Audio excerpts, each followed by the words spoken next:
Hi friends, hello, welcome to Crazy voice. இன்னைக்கு நம்ம பார்க்க போகிறது ஒரு புது நாவல் தான். வாங்க கதைக்குள்ள போகலாம். பகுதி 1. ரயில்வே ஸ்டேஷனுக்கு எல்லோரும் வந்திருந்தார்கள். அப்பா, அம்மா, பாட்டி, பெரியக்கா, பெரியக்கா புருஷன், சின்னக்கா, சின்னக்கா புருஷன், அவர்களின் அத்தனை குழந்தைகளும், தம்பி, தம்பியின் 2 நண்பர்கள், கல்யாணத்தை சிறப்பாக நடத்தி கொடுத்த வேதகிரி மாமா, அத்தை, மாமாவின் பிள்ளை, பக்கத்து வீட்டு அருணாச்சலம் என்று எல்லோரும் வந்திருந்தார்கள்.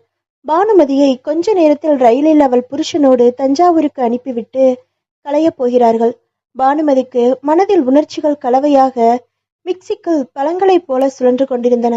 6 வருடமாக இந்த காரணம் அந்த காரணம் என்று கல்யாணத்தை தள்ளி போய் வாழ்க்கையே நொந்து போன சமயத்தில் சம்பந்தம் அமைந்து காலையில் கழுத்தில் தாலி ஏறி திருமணமானவள் என்கிற அந்தஸ்து பெற்று கணவனோடு ஒரு புதிய வாழ்க்கையின் துவக்கத்திற்கான பயணம் இது என்பதில் எக்கச்சக்க பெருமிதமும் மனம் கொள்ளாமல் மகிழ்ச்சியும் பொங்கினாலும் பிரிவு. 26 வருடங்களாக ஒன்றாக வாழ்ந்த அப்பாவை, அம்மாவை, தம்பியை, இந்த வீட்டு சூழ்நிலை எல்லாவற்றையுமே திடீரென்று பிரிந்து தடுக்க முடியாமல் அழுகை திமிரியது. அடிக்கடி கைக்குட்டையை கண்களில் ஊற்றி பொது இடம் என்கின்ற கூச்சத்தின் காரணமாக கட்டுப்படுத்தி கொள்ள வேண்டியதா இருந்தது. ஏற்கனவே கம்பார்ட்மெண்டின் அத்தனை ஜன்னல்கள் வழியாகவும் இவளையே தான் எல்லோரும் பார்த்து கொண்டிருந்தார்கள். தைரியமா இருக்கணும் பானு என்று அம்மா அவள் கையை பிடித்துக்கொண்டு 2 நிமிடங்களுக்கு ஒரு முறை சொல்லிக் கொண்டிருந்தாள். அவள் கையில் நடுக்கம் இருந்தது, குரலில் பள்ளங்கள் இருந்தன. அவள் அதை பானுவுக்கு மட்டுமில்லை, தனக்கும் சேர்த்துதான் சொல்லிக் கொள்கிறாள் என்பது தெரிந்தது. அப்பாவுக்கு இந்த பிரிவு நிமித்தம் எந்த வருத்தமுமே இல்லாதது போல தன் சம்பந்தியிடம் வேறு ஏதேதோ விஷயங்களை பேசிக் கொண்டிருந்தாலும் நடுநடுவில் தன் மகளை ஒரு பார்வை பார்த்த போதெல்லாம் பேச்சிலிருந்து கவனம் விலகி கொண்டிருந்தது. மாப்பிள்ளை கதிரேசன் பானுமதியின் தம்பியுடனும் பானுமதியின் அக்காக்களின் புருஷர்களோடும் நின்று கொண்டிருந்தான். ஊர்ல சாந்தி முகூர்த்தம் முடிஞ்சதும் பானுவை கூப்பிட்டுக்கிட்டு முதல்ல கோயம்புத்தூருக்கு எங்க வீட்டுக்கு வந்துருங்க. 2 நாள் நம்ம வீட்டுல தங்கிட்டு ஊட்டி போங்க. ஊட்டியில நீங்க தங்கறதுக்கு நல்ல லாட்ஜ் நான் ஏற்பாடு பண்றேன். என்ன சொல்றீங்க என்றார் பெரிய சகலை. பார்க்கலாங்க என்றான் கதிரேசன். பார்க்கலாமா? ஹனிமூன் டூரை மட்டும் தள்ளி போடவே கூடாதுங்க. என் கேஸ்ல என்ன ஆச்சுன்னா, கல்யாணம் முடிஞ்சதும் மறுவாரம் வீட்டுல அம்மாவுக்கு உடம்பு சரியில்லை. அது சரியானதும் வேற ஒரு பிரச்சனை வந்துருச்சு. இப்படியே 3-4 மாசம் ஓடிடுச்சு. ஒரு தேதி முடிவு பண்ணி அன்னைக்கு புறப்பட்டு ஆகிறதுன்னு இருந்தோம்.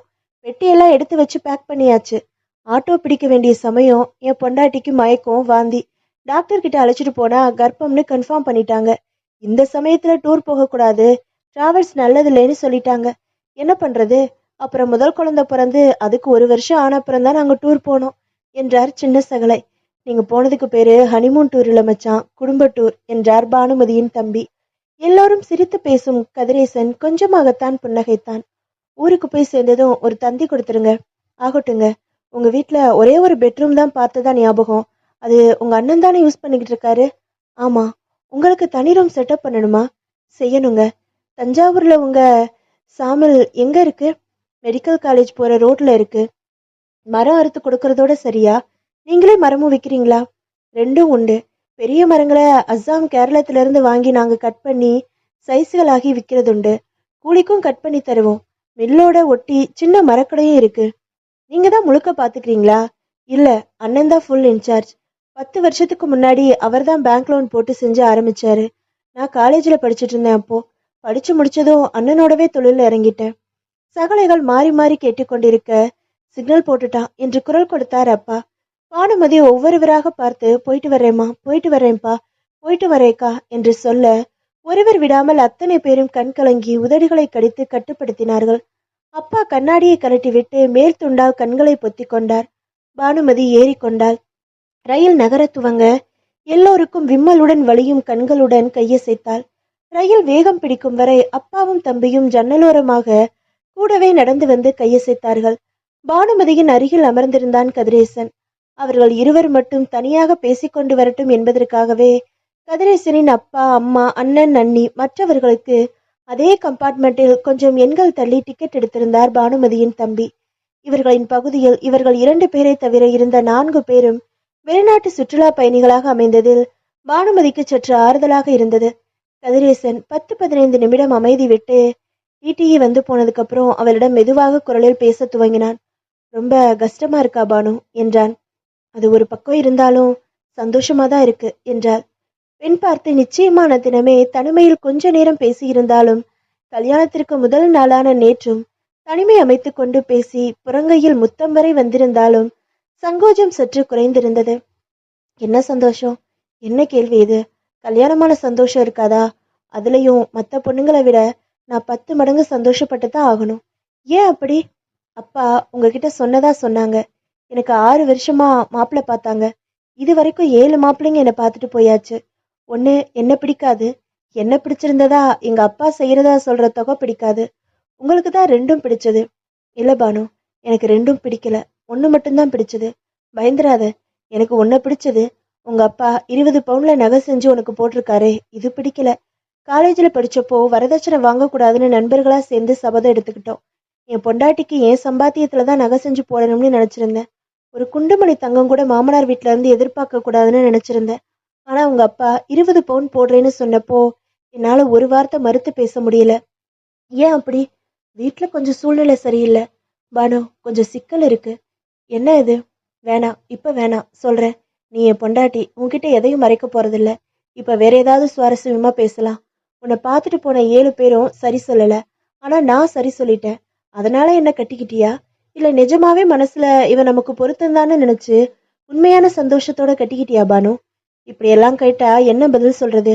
உண்மையான பதில் சொல்லு. இந்த கல்யாணத்துல நிஜமா உன்னோட சம்மதத்தை உங்க வீட்டுல கேட்டாங்களா? அம்மா தான் என்கிட்ட கேட்டாங்க. என்னடி உனக்கு மாப்பிள்ளைய பிடிச்சிருக்கான்னு. எப்போ? எல்லா பேச்சுவார்த்தையும் முடிஞ்சு வெத்தலைப்பாக்கு தட்டு மாத்திக்கிட்டதுக்கு அப்புறம். ஆனா என் மனசுக்கு நிறைவா இருந்துச்சு. எப்படி? முகத்திலேயே குணம் தெரியுங்க. 2 3 மாப்பிள்ளைங்க வந்தப்போ எனக்கு முதல் பார்வையிலேயே பிடிக்காம இந்த இடம் அமையலைன்னா பரவாயில்லையோன்னு தோணி இருக்கு. உங்களை ஜன்னல் வழியா தான் பார்த்தேன். பார்த்ததுமே நல்லவர்னு பட்டுச்சு. இவர் புருஷனா அமைஞ்சா சாமின்னு வேண்டிக்க ஆரம்பிச்சேன். இப்படியெல்லாம் பேசி ஐஸ் வைக்கணும்னு உங்க அக்கா அங்க சொல்லி கொடுத்தாங்களா? சி, நான் நிஜமா தான் சொல்றேன். வேற சில விஷயங்களையாவது சொல்லி கொடுத்தாங்களா என்று கதிரேசன் கண்ணடிக்க அவள் வெக்கப்பட்டு குனிந்தாள். 6 வருஷமா கல்யாணத்தை மட்டும் எதிர்பார்த்து காத்துக்கிட்டே இருந்திருக்க. இது கொடுமை இல்ல? சாதாரண கொடுமை இல்லைங்க. உடம்பும் முகமும் மூத்துடுதா? ஏதாச்சும் கல்யாணத்துக்கு போனா உனக்கு எத்தனை குழந்தைங்கன்னே கேட்க ஆரம்பிச்சிருவாங்க. அழுகையா வரும். என்னோட படிச்சவங்க, என்னை விட வயசுல சின்னவங்க எல்லாம் இடுப்புல ஒண்ணு வயிற்றுல ஒண்ணுன்னு வச்சுக்கிட்டு வந்து பேசுறப்போ மனசு நொந்து போயிடும். என் மனசுக்கு ஒரு சேஞ்ச் வேணும்னு அப்பா டைப்ரைட்டிங், ஹார்ட் ஹேண்ட் எல்லாம் கத்துக்க சொன்னாரு. கத்துக்கிட்டேன். வீணை கத்துக்கிட்டேன், பூத்தையல் கத்துக்கிட்டேன், பெயிண்டிங் கத்துக்கிட்டேன். குதிரை சவாரி ஒண்ணுதான் பாக்கி. அடேங்கப்பா, இவ்வளவு கத்து வச்சிருக்கியா? நீ +2வோட ஏன் படிப்பு நிறுத்தினாரு உங்க அப்பா? சிம்பிள், வசதி பத்தல. அப்பாவுக்கு உங்களை மாதிரி தொழில் இருந்தா பரவாயில்ல. கவர்மெண்ட் சர்வெண்ட் தானே. 2 அக்காங்க கல்யாணத்துக்காக வாங்கின கடன்களே இன்னும் முடிஞ்ச பாடு இல்ல. இதுல என்ன வேற டிகிரி படிக்க வைக்கிறது எப்படி? எனக்கு ஆசை இருந்தாலும் சூழ்நிலையை புரிஞ்சுக்கிட்டு பேசாம இருந்துட்டேன்.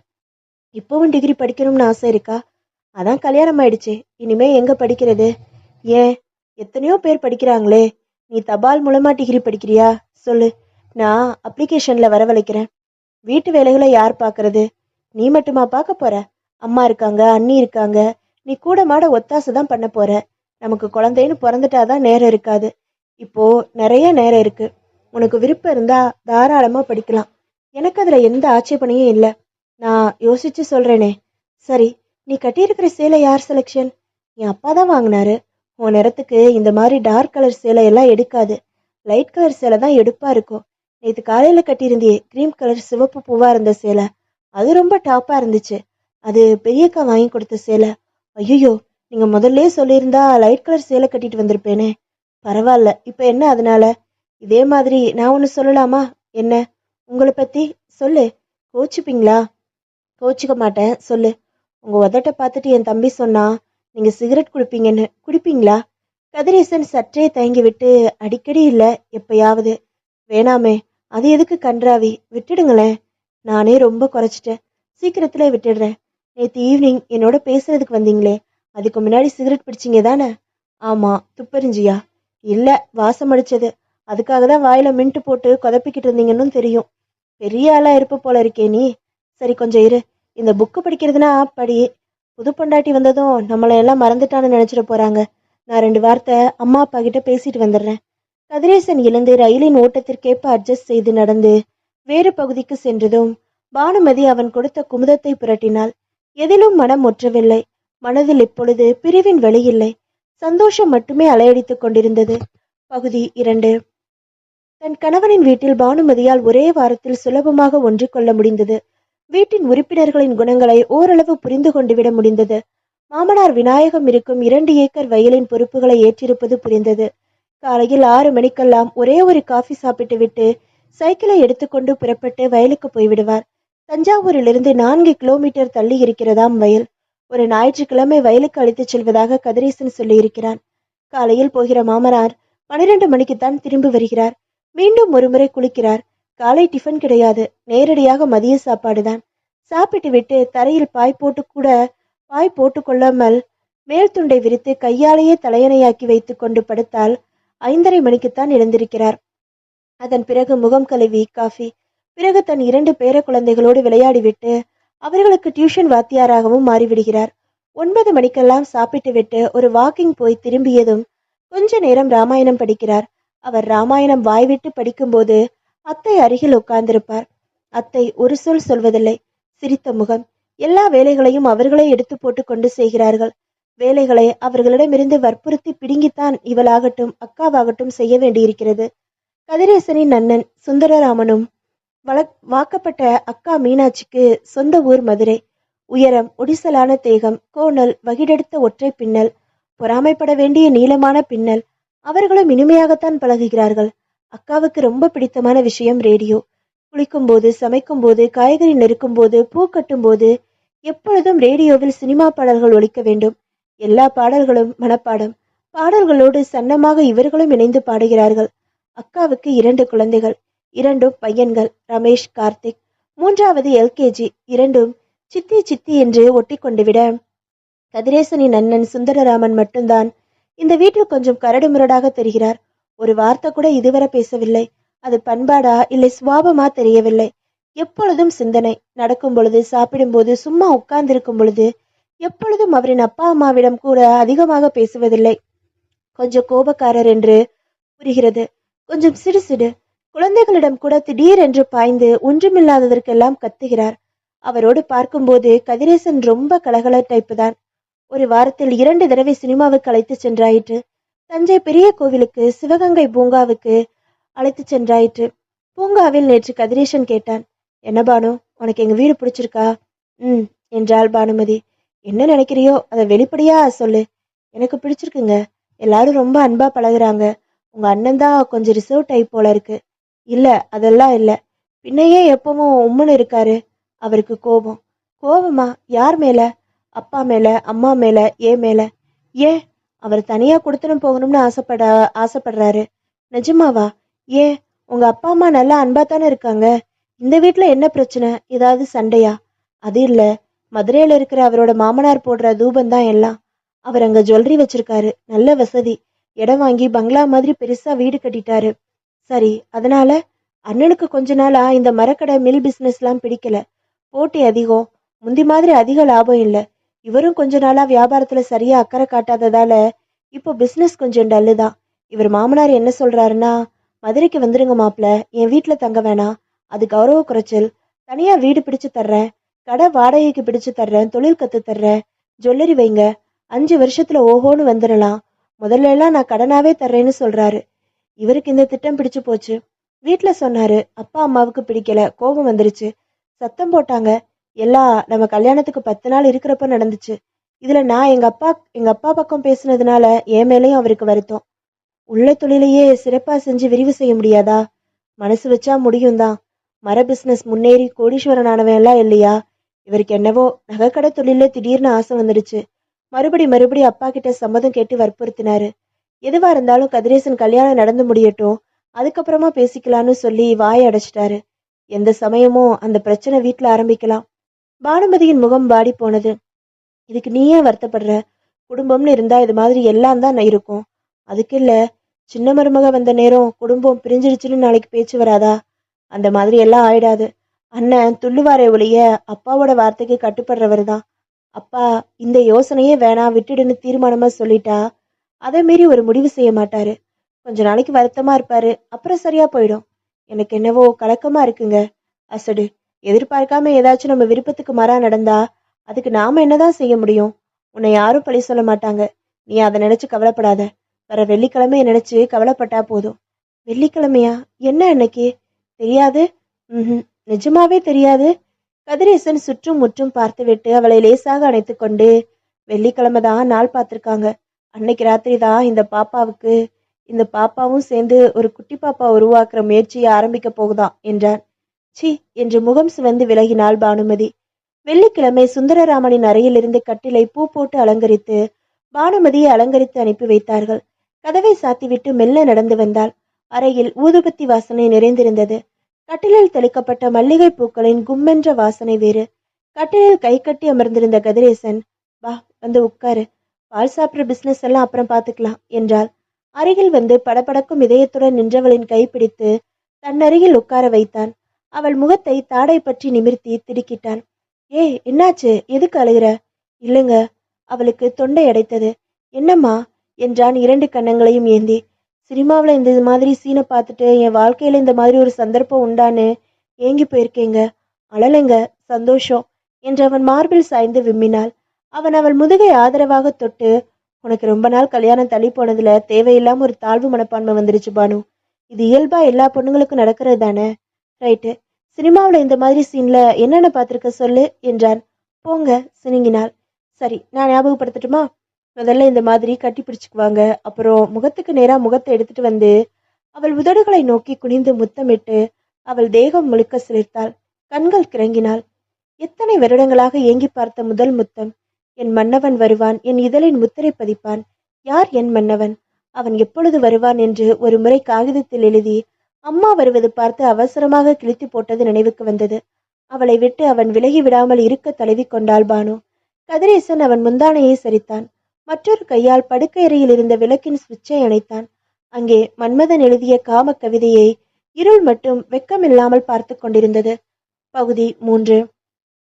ஹனிமூனுக்காக ஊட்டி வந்து ஒரு வாரம் தங்கி உல்லாசமாக சுற்றி இனிமைகளை மட்டுமே பகிர்ந்து கொண்ட பொழுதுகளை பானுமதிக்கு பள்ளி புத்தகத்திற்குள் பட்டாம்பூச்சியைப் போல பாடம் செய்து மனதில் பதித்து கொள்ள தோன்றியது. எத்தனை சந்தோஷம், எத்தனை உற்சாகம், எத்தனை குதூகலம்!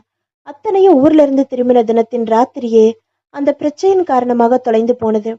இரவு சாப்பாடு முடிந்து குடும்பத்தின் அத்தனை உறுப்பினர்களும் வீட்டின் கூடத்தில் அமர்ந்திருக்கும் பொழுது தொண்டையை செருமிக் கொண்டு சுந்தரராமன் ஆரம்பித்தான். அப்பா, என்ன முடிவு செஞ்சீங்க? எதை பத்திப்பா என்றார் அப்பா. தம்பியோட கல்யாணம் முடிஞ்சதும் ஒரு முடிவெடுக்கலாம்னு சொன்னீங்க. கல்யாணம் முடிஞ்சு 15-20 நாள் ஆயிடுச்சு, அதான் கேட்டேன். கதிரேசன் கார்த்திக்கை தன் மடியில் உட்கார்த்தி வைத்து கொண்டு விளையாட்டு பண்ணி கொண்டிருந்தவன் அதை நிறுத்திவிட்டு அமைதியாக கவனித்தான்.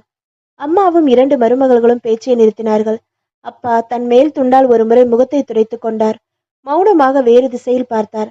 அமைதியா இருந்தா என்ன பார்த்தோம்? நீ நல்லா யோசனை பண்ணிட்டியா? யோசனை பண்ணதுக்கு அப்புறம் தான் உங்ககிட்ட சொன்னேன். இந்த தொழில லாபம் நல்லா தானே இருக்கு. இருக்குதா? உழைப்பு அதிகமா இருக்கு, முதலீடு அதிகமா இருக்கு, நிறைய போட்டி இருக்கு. இதை விட நகைத்தொழில் எனக்கு பிடிச்சிருக்கு. சரி, அதுல உனக்கு அனுபவம் இருக்கா? எல்லாத்துலயும் அனுபவம் வச்சுக்கிட்டு தான் இறங்கணும்னா ஒரு காரியத்துல இறங்க முடியாது. நீச்சல் கத்துக்கணும்னா தண்ணியில இறங்கித்தான் ஆகணும்.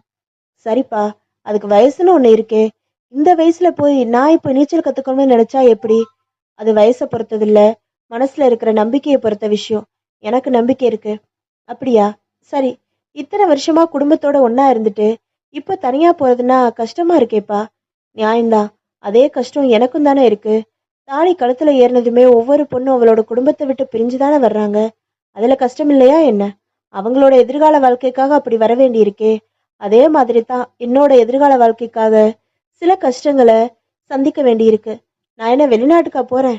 இங்க இருக்கிற மதுரைக்கு தானே போறேன். இங்க அடிக்கடி வந்துட்டு போயிட்டு தான் இருக்க போறேன். அப்பா மீண்டும் அமைதியாக, சரி, வீடு பார்த்தாச்சா? மாமனார் பார்த்து வச்சிருக்காரு. நீங்க உத்தரவு கொடுத்த பிறந்தா அட்வான்ஸ் கொடுத்து சாவியை வாங்க சொல்லணும். மதுரையிலேயே கடை பார்த்தாச்சா? பார்த்துட்டாரு. எவ்வளவு தேவைப்படுது இந்த தொழிலுக்கு? மெயின் ரோட்ல கடை பிரிச்சிருக்காரு. அதுக்கு குட்வில்லா 1.5 லட்சமும் அட்வான்ஸா 1 லட்சமும் ஆகும். அப்புறம் ஆசாரி வச்சு மரம் வாங்கி கடையை டெக்கரேட் பண்றதுக்கு 1 லட்சம் ஆகுது. அப்புறம் மொத்தமா சொல்லு, எவ்வளோ தேவைப்படுது? 5 லட்சம் தேவைப்படுது. அந்த பணத்துக்கு என்ன ஏற்பாடு? எல்லாமே என் மாமனார் கடனா தர்றேன்னு சொல்றாரு. ஆனா எனக்கு அதுல இஷ்டம் இல்லை. ஏற்பாடுகள் மட்டும் நீங்க செய்யுங்க, மற்றபடி ஒரு பைசா கூட உங்ககிட்ட கடனா வாங்க மாட்டேன்னு சொல்லிட்டேன். ஏன் அப்படி? அது மரியாதையா இருக்காதுன்னு நான் நினைக்கிறேன். கௌரவ குறைச்சல் அது. சரி, அப்படின்னா முதலுக்கு வேற யோசனை என்ன? அதை நீங்க தான் சொல்லணும். நானா? பின்ன வேற யார்கிட்டப்ப நான் கேட்க முடியும்? உனக்கு தெரியாததில்ல. இந்த வீடு வாடகை வீடு, மில்லு, மரக்கடை எல்லாமே வாடகைக்கு பிடிச்ச இடங்கள். சொந்தமா நமக்கு இருக்கிறது நிலமும், மில்லுல இருக்கிற மிஷினரியும், மரக்கடையில இருக்கிற ஸ்டாக்கும் தான். திடீர்னு 5 லட்சம் ரூபாய்க்கு நான் என்னப்பா வழி சொல்ல முடியும்? சொத்துன்னு வர்றப்போ வாய் விட்டு பேசித்தான் ஆக வேண்டியிருக்கு. பாகம் பிரிச்சு கொடுத்துட்டீங்கன்னா அவங்க எதிர்காலத்தை அவங்கவங்க விருப்பப்படி அமைச்சுக்கிறதுக்கு சௌகரியமா இருக்கும். பாகம் பிரிக்கிறதா? பதறினார் அப்பா. என்னப்பா, நீ தீ மிதிச்சிட்ட மாதிரி பதறீங்க? நாட்டுல ஊர்ல நடக்காத ஒன்னையா நான் சொல்லிட்டேன்? உலகத்துல எல்லாம் தான் நடக்குது. நல்லதும் நடக்குது, கெட்டதும் நடக்குது. இது நம்ம வீட்டுல நடக்கணுமாப்பா? சுந்தரராமன் பதில் தேடி மௌனம் காத்த சமயத்தில் கதிரேசன் மெதுவாக சொன்னான். அப்பா, அண்ணன் இவ்வளோ பெரிய விஷயத்த ஒரே நாள்ல முடிவெடுத்திருக்க மாட்டாரு. நல்லா யோசனை பண்ணி தான் பேசுறாருன்னு நான் நினைக்கிறேன். ஒரு முடிவுக்கு வந்ததுக்கு அப்புறம் நீங்க ஒவ்வொன்றுக்கும் கேள்வி கேட்க வேணாம், தடையா நிக்கவும் வேணாம். சொத்து பத்துக்களை எப்படி பிரிக்கணும்னு அவர் ஆசைப்படுறாரோ அப்படியே செய்யட்டும். அவர் எந்த மாதிரி முடிவெடுத்தாலும் அதுல எனக்கு சம்மதம். பாகம் பிரிக்கிறதுன்னு ஆரம்பிச்ச சம்பந்தப்பட்டவ தன்னோட முடிவை சொல்லிட்டான். நான் இனிமே எதுவும் பேசலப்பா. எப்படி செய்யணும்னு பிரியப்படுற நீ என்றார் அப்பா. மரம் இல்லைங்கிறது முழுக்க என்னோட முயற்சி. நான் தான் அமைச்சு திரிச்சு அவனை பிடிச்சு இவனை பிடிச்சு லோன் வாங்கி ஆரம்பிச்சேன். அதுல வந்த லாபத்துல தான் மரக்கடை ஆரம்பிச்சோம். அதை ஒரு லெவலுக்கு கொண்டு வர்றதுக்கு தான் நான் பிரயாசப்பட்டேன். அப்ப எல்லாம் தம்பி படிச்சுக்கிட்டு இருந்தான். படிச்சு முடிச்சு இப்பதான் கொஞ்சம் பொறுப்பெடுத்துக்கிட்டான். அதனால மில்லு, கடை, இதுல உள்ள மிஷினரி, மர ஸ்டாக் இதுக்கெல்லாம் ஒரு மதிப்பு போடலாம். அதுல 10% தம்பிக்கு கொடுத்துட்றேன். அப்புறம் நிலம் தாத்தா கிட்ட இருந்து உங்களுக்கு வந்தது. பாட்டன் சொத்து பேரனுக்கு தான் சொல்லுவாங்க. அதை சமமா பிரிச்சு கொடுத்துருங்க. பிரிக்கிறதுனா எப்படிப்பா? எல்லாத்தையும் விற்க சொல்றியா? விற்க சொல்லலையேனா? நான் சொன்னபடி எல்லாத்துக்கும் இன்னைய தேதி மதிப்பு போடலாம். எனக்கு சரிய வேண்டியதை பணமா கொடுத்துட்டா சரியா போச்சு. ஓகே, சரி. நீ ஏன் மதிப்பு போட்டு வச்சிருப்பேன்னு நினைக்கிறேன். சும்மா சொல்லு. நிலம் என்ன மதிப்பு? மில்லு சாமான்லாம் என்ன மதிப்பு? நிலம் அதிகமா போகாதுப்பா. 60,000 தான் இன்னைக்கு அதிகபட்சமான மதிப்பு. சரி, மிஷின், மர ஸ்டாக் இதுக்கெல்லாம் கணக்கு போட்டதுல 3.5 லட்சம் வருது. அதுல 35,000 உன் தம்பிக்கு தர்றதா சொல்ற? ஆமா. அதுல 30,000 உன் தம்பிக்கு தர்றதா சொல்ற, அப்படிதானே? ஆமா. நில மதிப்புல 30,000. 30,000 ரெண்டு பேருக்கும்.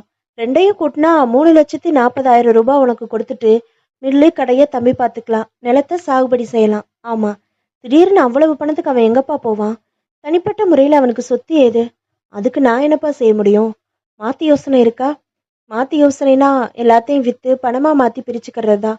நிலத்தை நம்பிதான் சாப்பிட்டுக்கிட்டு இருக்கோம். தொழிலை நம்பிதான் மற்ற செலவுகள் பண்ணிக்கிட்டு இருக்கோம். எல்லாத்தையும் வித்துடுனா வருமானத்துக்கு என்னப்பா வழி? என்னப்பா, பணம் தேவைப்படுதேப்பா, அதுக்கு என்ன வழி? வீடு முழுக்க அமைதி பற்றி கொண்டது.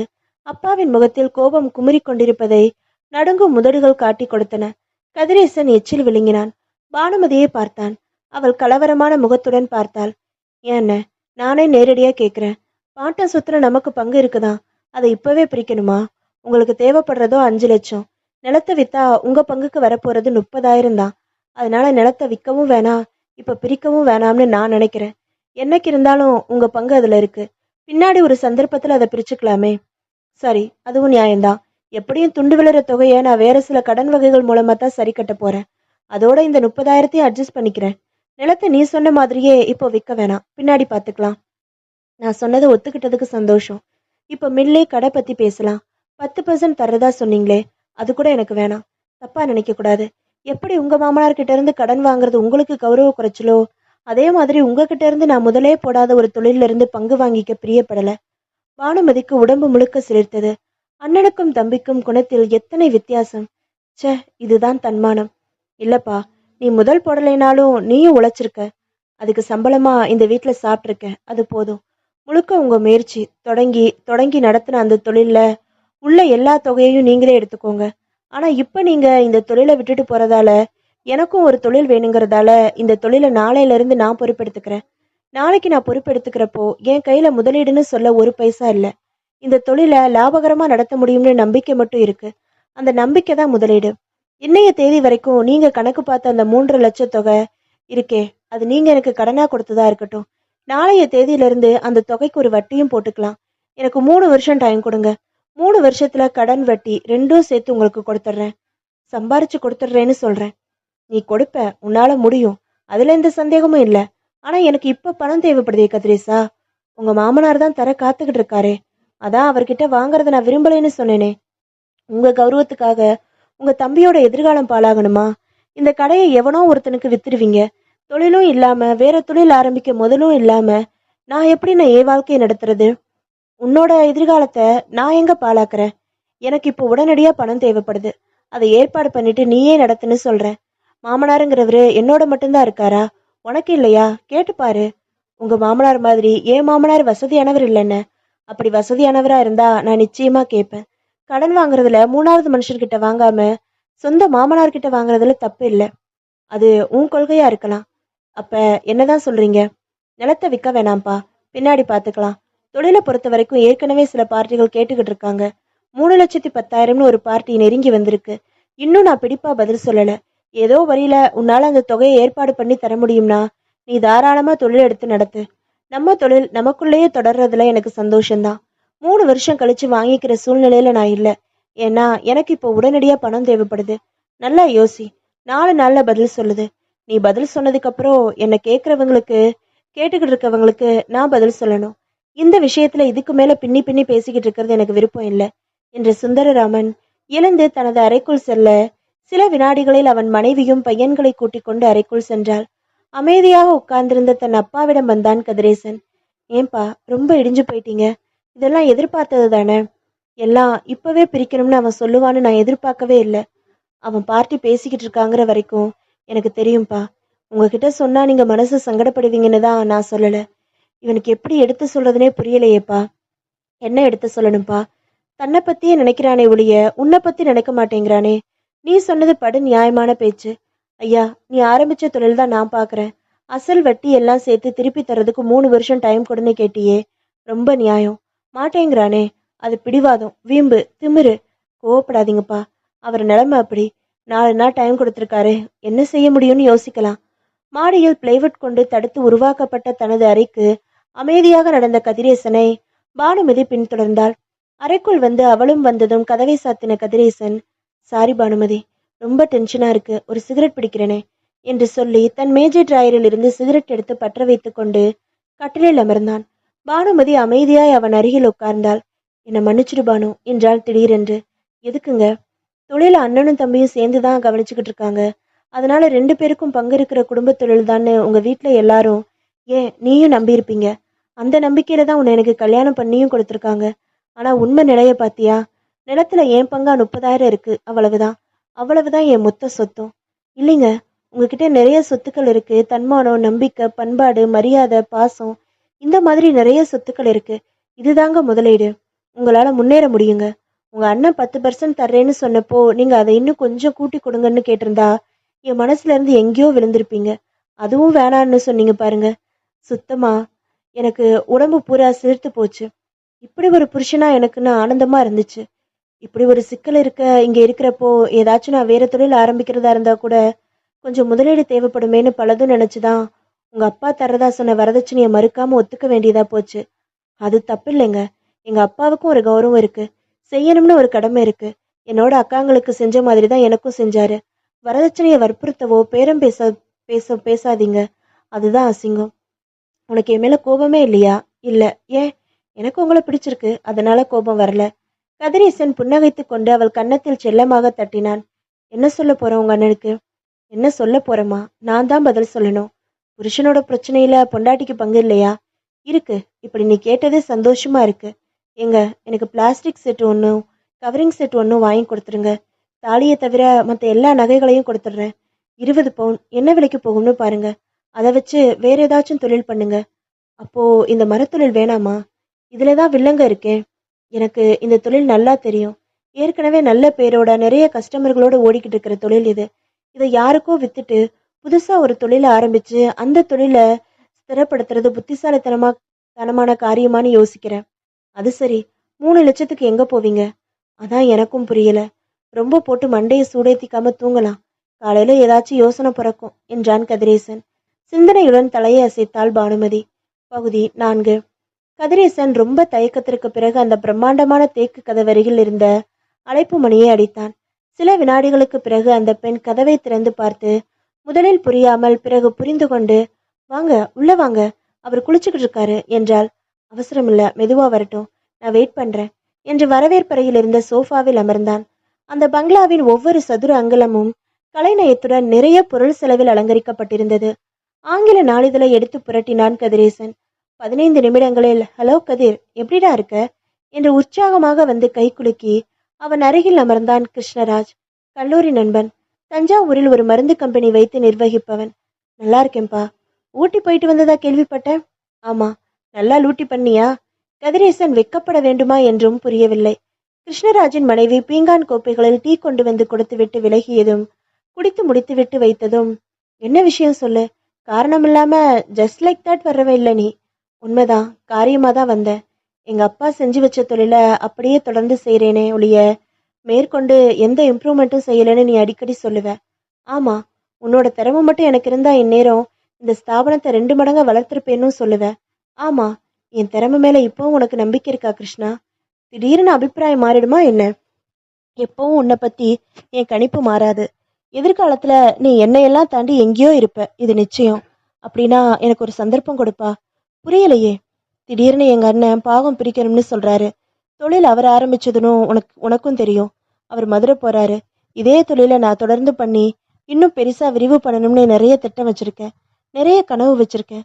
எனக்கு தேவையானது ஒரு பலமான அஸ்திவாரம். தெளிவா சொல்லு, என்ன உன் பிரச்சனை? பணப்பிரச்சனை தான். இந்த தொழிலை இப்போ நான் பொறுப்பெடுத்துக்கிறதா இருந்தா அவருக்கு நான் 3,10,000 தரணும். என் பொண்டாட்டி நகையெல்லாம் வித்தா 40 ரூபாய் தீரும். மீதி பணம் வேணும். நீ தான் ஏற்பாடு பண்ணணும். நானா? எனக்கு தெரிஞ்சு இவ்வளோ பெரிய தொகை ஏற்பாடு செய்ய முடிகிறவன் நீ ஒருத்தந்தான். கடனாதான் கேட்குறேன். வட்டி போட்டு திருப்பி தந்துடுறேன். இது தனி ஃப்ரெண்ட்ஷிப் தனி இது தனி ஃப்ரெண்ட்ஷிப் தனி. என்ன சொல்ற கிருஷ்ணா? சட்டுன்னு பாக்கெட்ல கையை விட்டு எடுத்து தர மாதிரியான தொகை இல்லப்பா இது. நான் தான் தொழிலை நிர்வாகம் பண்றேன்னு சொன்னாலும் இவ்வளோ பெரிய விஷயத்த எங்க அப்பாவை கேட்காம நான் முடிவெடுக்க முடியாதேடா. உங்க அப்பாவை கேட்டுட்டே முடிவெடு. அவர் இந்த மாதிரி பெரிய தொகைகள் நிறைய பேருக்கு ஃபைனான்ஸ் பண்றாரு. ஆனா இந்த தொகையை எது பேர்ல கொடுக்கறதுன்னு அவர் கேட்பாரு. என் திறமையும் நம்பிக்கையும் தான் என்கிட்ட இருக்கிற சொத்து பத்திரம். இது பேச நல்லா இருக்கு. அவர்கிட்ட நான் இப்படி சொன்னா என்னை உதைக்க வர மாட்டாரு? சொல்லு. வாஸ்தவம் தான்ப்பா. என்கிட்ட அடமானம்னு வைக்கிறதுக்கு வேற எதுவும் இல்லையே. உங்க அண்ணனுக்கு எவ்வளவு தர வேண்டியிருக்குன்னு சொன்ன? 3,10,000. அதை கொடுத்தா கடை உன்னதாயிடுமா? ஆமா. இப்ப கடையில வியாபாரம் எப்படி நடக்குது? நல்லா நடக்குதுப்பா. சும்மா ஓப்பனா சொல்லு. மாசம் எவ்வளோ லாபம் நிற்கும்? அதை கணக்கு போட்டிருக்கியா? போடாம என்ன? மாசம் 6,000 7,000 நிற்கும். இன்னும் நிறைய ஸ்டாக் வச்சு கேன்வாஸ் பண்ணா மாசம் 10,000 பார்க்கலாம். கிருஷ்ணராஜ் பாக்கெட்டில் இருந்து கால்குலேட்டர் எடுத்து ஏதோ கணக்குகள் போட்டு பார்த்தான். கொஞ்சம் இரு, மாடியில இருக்காரு. அப்பா விவரத்தை சொல்லி பேசி பார்க்கிறேன் என்று எழுந்து மாடிக்கு போனவன் அவன். கதிரேசன் மீண்டும் நாளிதழில் செய்தியை படித்தான். 15 நிமிடங்கள் தாண்டி என்ன பேசுகிறான் இவ்வளவு நேரம் என்று யோசனை பண்ண ஆரம்பித்த நேரத்தில் கிருஷ்ணராஜ் மாடிப்படிகளின் உச்சியில் தோன்றினான். கதிர், மேலவா, அப்பா உன் கூட பேசணும்னு சொல்றாரு. கிருஷ்ணராஜின் அப்பாவை 2 முறை பார்த்திருக்கிறான் கதிரேசன். பார்த்தாலே ஒரு மரியாதையும் பயமும் சேர்ந்து மனதில் தோற்றுவிக்கிற ஜெய்ஜாண்டிக் நபர். மேலே வந்த கதிரேசன் சின்ன ஊஞ்சலில் மெதுவாக ஆடியபடி வெள்ளித்தட்டிலிருந்து மாதுளை முத்துக்கள் சாப்பிட்டு கொண்டிருந்த கிருஷ்ணராஜின் அப்பாவுக்கு வணக்கம் சொன்னான். வாப்பா, உட்காரு. நல்லா இருக்கியா? இருக்கேன் சார் என்றான். உட்காரவில்லை. பரவாயில்ல, உட்காருப்பா. உட்கார்ந்தான். கிருஷ்ணா விவரத்தை எல்லாம் சொன்னா. எனக்கு எதையும் நாளைக்கு சொல்றேனே, யோசிச்சு சொல்றேன்னு சொல்லி பழக்கம்லாம் இல்லை. சரியோ தப்போ, லாபமோ நஷ்டமோ உடனே முடிவெடுத்து தான் எனக்கு பழக்கம். நான் 2 விதமா யோசனை சொல்றேன் தம்பி. நல்லா வீட்டுக்கு போய் அந்த 2 விதத்துல எது சரியா வரும்னு யோசிச்சு முடிவு பண்ணு. அப்பாவையும் கலந்துக்க. சரி சார். என்னதான் நெருங்கின பழக்கம்னாலும் பண விவகாரம்னு வர்றப்போ நாளைக்கு யாருக்கும் எந்த மனக்கசப்பும் வரக்கூடாது. எந்த ஈடும் இல்லாம ஒரு பெரிய தொகையை உனக்கு தர்றது சிரமம். முதல் யோசனை என்னன்னா, நீ கேட்ட பணத்தை தர்றேன், அண்ணன் கிட்ட கொடுத்து செட்டில் பண்ணிட்டு கடையை என் பேருக்கு எழுதி வாங்கிடலாம். ஃபுல்லா மேனேஜ்மெண்ட் நீயே பாரு. நாங்க ஸ்லீப்பிங் பார்ட்னர், நீ முதல் போடாத ஒர்க்கிங் பார்ட்னர். வர்ற லாபத்துல எங்களுக்கு 75%, உனக்கு 25%. ரெண்டாவதா இன்னொரு யோசனையும் சொல்லிடுறேன். சொந்த கடையில இருந்துட்டு இப்போ ஸ்லீப்பிங் பார்ட்னரா இருக்க மனசு கஷ்டமா இருக்கலாம் உனக்கு. அதனால முழு பணமும் செட்டில் பண்ணிட்டு கடையை நாங்க வாங்கிக்கிறோம். ஒரு நிபந்தனையோட. அதாவது என்னைக்கு நீ வந்து கடையை கேட்டாலும் அன்னைக்கு உள்ள ஸ்டாக் எடுத்து கடையை உனக்கு ஒப்படைச்சிடுறோம். நாங்க வேற ஆளுங்களை வச்சு மேனேஜ் பண்ணிக்கிறோம். இந்த 2 யோசனையுமே உனக்கு பிடிக்கலையா விட்டுடு. எங்களால வெறும் நம்பிக்கையின் பேர்ல இவ்வளோ பெரிய தொகையை கொடுக்க வாய்ப்பே இல்லப்பா. நான் வந்து நீ நாணயமானவன் தான்ப்பா. தரணுங்கிற நோக்கத்தோட தான் கேட்குறேன். நானும் கொடுத்துட்றேன். நாளைக்கு ஏதோ ஒரு காரணத்தால வியாபாரம் நொடிஞ்சு உன்னை மீறி உன்னால கொடுக்க முடியாம போயிட்டா எங்களுக்கு தானே நஷ்டம். நொந்துக்க தான் முடியும். ஃப்ரெண்ட்ஷிப்பும் கெட்டு போயிடும். அதனால நீ இந்த யோசனைகளை வீட்டில் போய் பேசு. அப்புறம் முடிவெடுத்துட்டு வந்து சொல்லு. கதிரேசன் எழுந்து கொண்டான். சரி சார், நான் அப்பா கிட்ட பேசிட்டு வந்து சொல்றேன். வரேன் கிருஷ்ணா என்று விட்டு படிகள் இறங்க வீட்டின் வாசல் வரைக்கும் கிருஷ்ணராஜ் தொடர்ந்து வந்தான். கதிரேசா, என் லெவல்லே முடிக்க முடியாத தொகுப்பா அது. அதனாலதான் அப்பா கிட்ட அழைச்சிட்டு போனேன். அவர் கொஞ்சம் தடாலடியா தான் பேசுவாரு. ஏதாச்சும் வருத்தப்படுற மாதிரி அவர் பேசியிருந்தா மறந்துரு. அப்படியெல்லாம் அவர் எதுவும் பேசலையேப்பா. நியாயம்தான் பேசினாரு. ஆணித்தரமா இப்படி பேசுறதுதான் எனக்கும் பிடிக்கும். வரேன் கிருஷ்ணா. வழியெல்லாம் பலவிதமான சிந்தனைகளோடு நடந்தான் கிருஷ்ணன். அவன் அப்பாவுக்கு இந்த மாதிரி யோசனைகள் தோன்றி இருக்காவிட்டாலும் இந்த பையதான் எடுத்து சொல்லியிருப்பான். லாபம் பத்தி கேட்டான். கணக்கு போட்டு பார்த்தான். எம்டன், தன்னலமில்லாத மனிதர்கள் ரொம்ப குறைவு. வீட்டுக்கு வந்தபோது கதிரேசனின் அப்பா வாசலில் சாய்ந்திருந்த ஒரு வேலிப்படலை நிமிர்த்தி வைத்து கீழே கடப்பாறையால் கெட்டித்து கொண்டிருந்தார். என்னாச்சு கதிரேஷா, உன் ஃப்ரெண்டை பார்த்து பேசுனியா? பேசினேன். அவன் அப்பாவையும் பார்த்து பேசினேன். என்ன சொல்றாங்க? விவரமா 2 விதமான யோசனைகளை சொன்னான் கதிரேசன். அது சரிதான். அவங்க பணத்துக்கான பாதுகாப்பை அவங்க எதிர்பார்க்கறது நியாயம்தான். நீ என்ன நினைக்கிற? சுந்தரராமன் கிட்ட நான் மறுபடி பேசட்டுமா? வேணாம்ப்பா. அண்ணன் அவ்வளவு தூரம் பிடிவாதமா இருக்கிறப்போ கெஞ்சுறதுக்கு எனக்கு பிரியம் இல்லை. கெஞ்சினாலும் நடக்காது. அதனால கிருஷ்ணராஜோட அப்பா சொன்ன 2வது யோசனை எனக்கு பிடிச்சிருக்குப்பா. என்ன அது? கடையை அவங்க பேருக்கு எழுதி கொடுக்கறதா? ஆமா. நான் அந்த கடையில வெறும் ஸ்லீப்பிங் பார்ட்னரா இருக்க இஷ்டம் இல்லப்பா. அதனால மொத்தமா வித்துடலாம். அண்ணன் கேட்ட தொகையை நம்மால ஏற்பாடு செய்ய முடியலனா எப்படியும் வேற முகம் தெரியாத 3வது மனுஷனுக்கு அண்ணன் அதை விற்க தான் போறாரு. அதுக்கு தெரிஞ்சவர்கிட்ட கடை இருக்கட்டுமே. அவர் சொன்ன மாதிரி எப்போ நான் பணத்தோட போய் கடையை கேட்டாலும் என் பேருக்கு மாத்தி கொடுத்துடணும்னு அக்ரிமெண்ட்ல போட்டுக்கலாம்ப்பா. ஒரு 2 வருஷத்துல ஏதாவது ஒரு வகையில பணத்தை சம்பாரிச்சு மில்லையும் கடையையும் நானே வாங்கி காட்டுறேன். என்னால முடியும். எனக்கு நம்பிக்கை இருக்கு. கதிரேசனின் அப்பா அவனை ஊடுருவி பார்த்தார். அவன் குரலில் இருந்த அதே நம்பிக்கை கண்களிலும் தெரிந்தது. நல்லா யோசனை பண்ணிட்டியாப்பா? பண்ணிட்டேன். வேற யார்கிட்ட போனாலும் இவ்வளோ பெரிய தொகையை தூக்கி கொடுத்துட்டு போறதில்லப்பா. அண்ணனை கேளுங்க, எப்போ அக்ரிமெண்ட் போடலான்னு. அவர் பதில் சொன்னதும் நான் போய் கிருஷ்ணராஜ் அப்பா கிட்ட உறுதியா சொல்லிடுறேன் என்று விட்டு வீட்டுக்குள் போனான் கதிரேசன். பகுதி 5. மறுவாரத்தில் ஒரு நல்ல நாள் பார்த்து கதிரேசனின் வீட்டில் வைத்து அக்ரிமெண்ட் எழுதப்பட்டது. கிருஷ்ணராஜும் அவன் அப்பாவும் காரில் வந்திருந்தார்கள். பானுமதி எல்லோருக்கும் காஃபி கொடுத்தாள். கிருஷ்ணராஜின் அப்பா பெரிய தோல் பையின் ஜிப்பை திறந்து 500 ரூபாய் 100 ரூபாய் கட்டுகளாக எடுத்து சுவாமி படத்திற்கு முன்பு நிற்க சொல்லி சுந்தரராமனிடம் நீட்டினார். வாங்கி கொண்ட சுந்தரராமன் மில்லு கடை 2ஓட சாவி கொத்துகளையும் கணக்கு நோட்டுகளையும் அவரிடம் கொடுத்தான். அக்ரிமெண்ட் வாசகங்களை கிருஷ்ணராஜை விட்டு உரக்க படிக்க சொன்னார் அவன் அப்பா. அவன் படித்தான். 1ஆம் நபராகிய சாமிராஜ், 2ஆம் நபராகிய சுந்தரராமன் என்று ஒப்பந்த மாமூல் சரத்துக்களை தாண்டி இந்த கடையை 1ஆம் நபர் 2ஆம் நபரிடமிருந்து 2ஆம் நபரின் தம்பியின் நலத்தை முன்னிட்டு விலைக்கு வாங்கும் காரணத்தால் 2ஆம் நபரின் தம்பியான கதிரேசன் இந்த ஒப்பந்த தினத்திலிருந்து குறைந்தது 1 வருடத்திற்கு பிறகு எந்த நாளில் வந்து கேட்டாலும் கடையின் அன்றைய தின சரக்கு மதிப்பீட்டின் அடிப்படையில் 1ஆம் நபர் கதிரேசனுக்கு திருப்பி விற்றுவிட முழு மனதுடன் சம்மதிக்கிறார் என்று வந்தது. திருப்திதான தம்பி என்றார் சாமிராஜ். சரிதாங்க. அக்ரிமெண்ட்ல சும்மா போடணுமேனு 1 வருஷம்னு எழுத சொன்னேன். நீங்க 6 மாசத்துல வந்து கேட்டாலும் மாத்தி தர்றேன்ப்பா. ரொம்ப சந்தோஷங்க. சாமிராஜ் கையெழுத்து போட்டதும் சுந்தரராமன் கையெழுத்திட்டான். பக்கத்து வீட்டுக்காரர்கள் 2 பேர் சாட்சி கையெழுத்து போட்டார்கள். அப்போ எனக்கு உத்தரவு கொடுங்க. கை கூப்பினார் சாமிராஜ். கண் கலங்கி நின்ற கதிரேசனின் அப்பா தலையசைத்தார். கலங்காதீங்க. உங்க பெரிய பிள்ளை என்கிட்ட வித்திருக்காரு. சின்ன பிள்ளை அதே சொத்தை சீக்கிரத்துல வாங்க போறாரு. நடுவுல நான் அடகு கடைக்கார மாதிரி பத்திரமா வச்சிருந்து திருப்பி தர போறேன். அவ்வளவுதானே? அவர் முதுகில் மெதுவாக தட்டிவிட்டு சென்று காரில் ஏறிக்கொண்டார் சாமிராஜ். வர்றேன் என்று கிருஷ்ணராஜின் கையை பற்றி தேங்க்ஸ் சொல்லி அனுப்பினான் கதிரேசன். கார் புறப்பட்டு சென்றதும் இவர்கள் உள்ளே வந்ததும் எதிரே நின்ற சுந்தரராமன் தயங்கிவிட்டு சொன்னான். அப்பா, இவ்வளோ பெரிய தொகையை வீட்டில் வச்சிருக்கிறது சரியில்லைன்னு படுது. மதுரைக்கு போய் கொடுத்துட்டு வந்துட்டா அவர் ஆக வேண்டிய செலவுகளை பார்ப்பாரு. இதையும் என்கிட்ட சொல்ற என்றார் அப்பா. அது உன் பணம். அதை வீட்டில் வச்சுக்கிறதா இல்லை கொண்டு போய் கொடுக்கறதான்னு நீயே முடிவு பண்ணிக்கோ. என்னை கேட்க வேண்டிய அவசியமே இல்லை. சரி, நாங்க குடும்பத்தோட மதுரைக்கு போறத பத்தி முடிவு செய்யணும். அது எப்போன்னு தேதி நீங்க பாக்குறீங்களா இல்லை அதையும் நானே பார்த்துடட்டுமா? நீயே பார்த்துடலாம் என்று விட்டு அப்பா பின்பக்கம் சென்றார். அவர் போன திசையில் சற்று நேரம் பார்த்து கொண்டிருந்து விட்டு பெருமூச்சு விட்டு சுந்தரராமன் தன் அம்மா அருகில் வந்தான். அம்மா, நான் இந்த வீட்டை விட்டு போற வெறுப்புல அவருக்கு கோபம் இருக்கு. நான் என்னமா செய்ய முடியும் என்றான். அம்மா வழக்கம் போல மௌனம் சாதித்தால் எச்சில் விழுங்கினாள். எங்க இருந்தா என்னப்பா, நல்லாரு என்று சொல்லும் போதே வெடித்து வந்த அழுகியை கட்டுப்படுத்தி கொண்டு சமையலறைக்குள் சென்றாள்.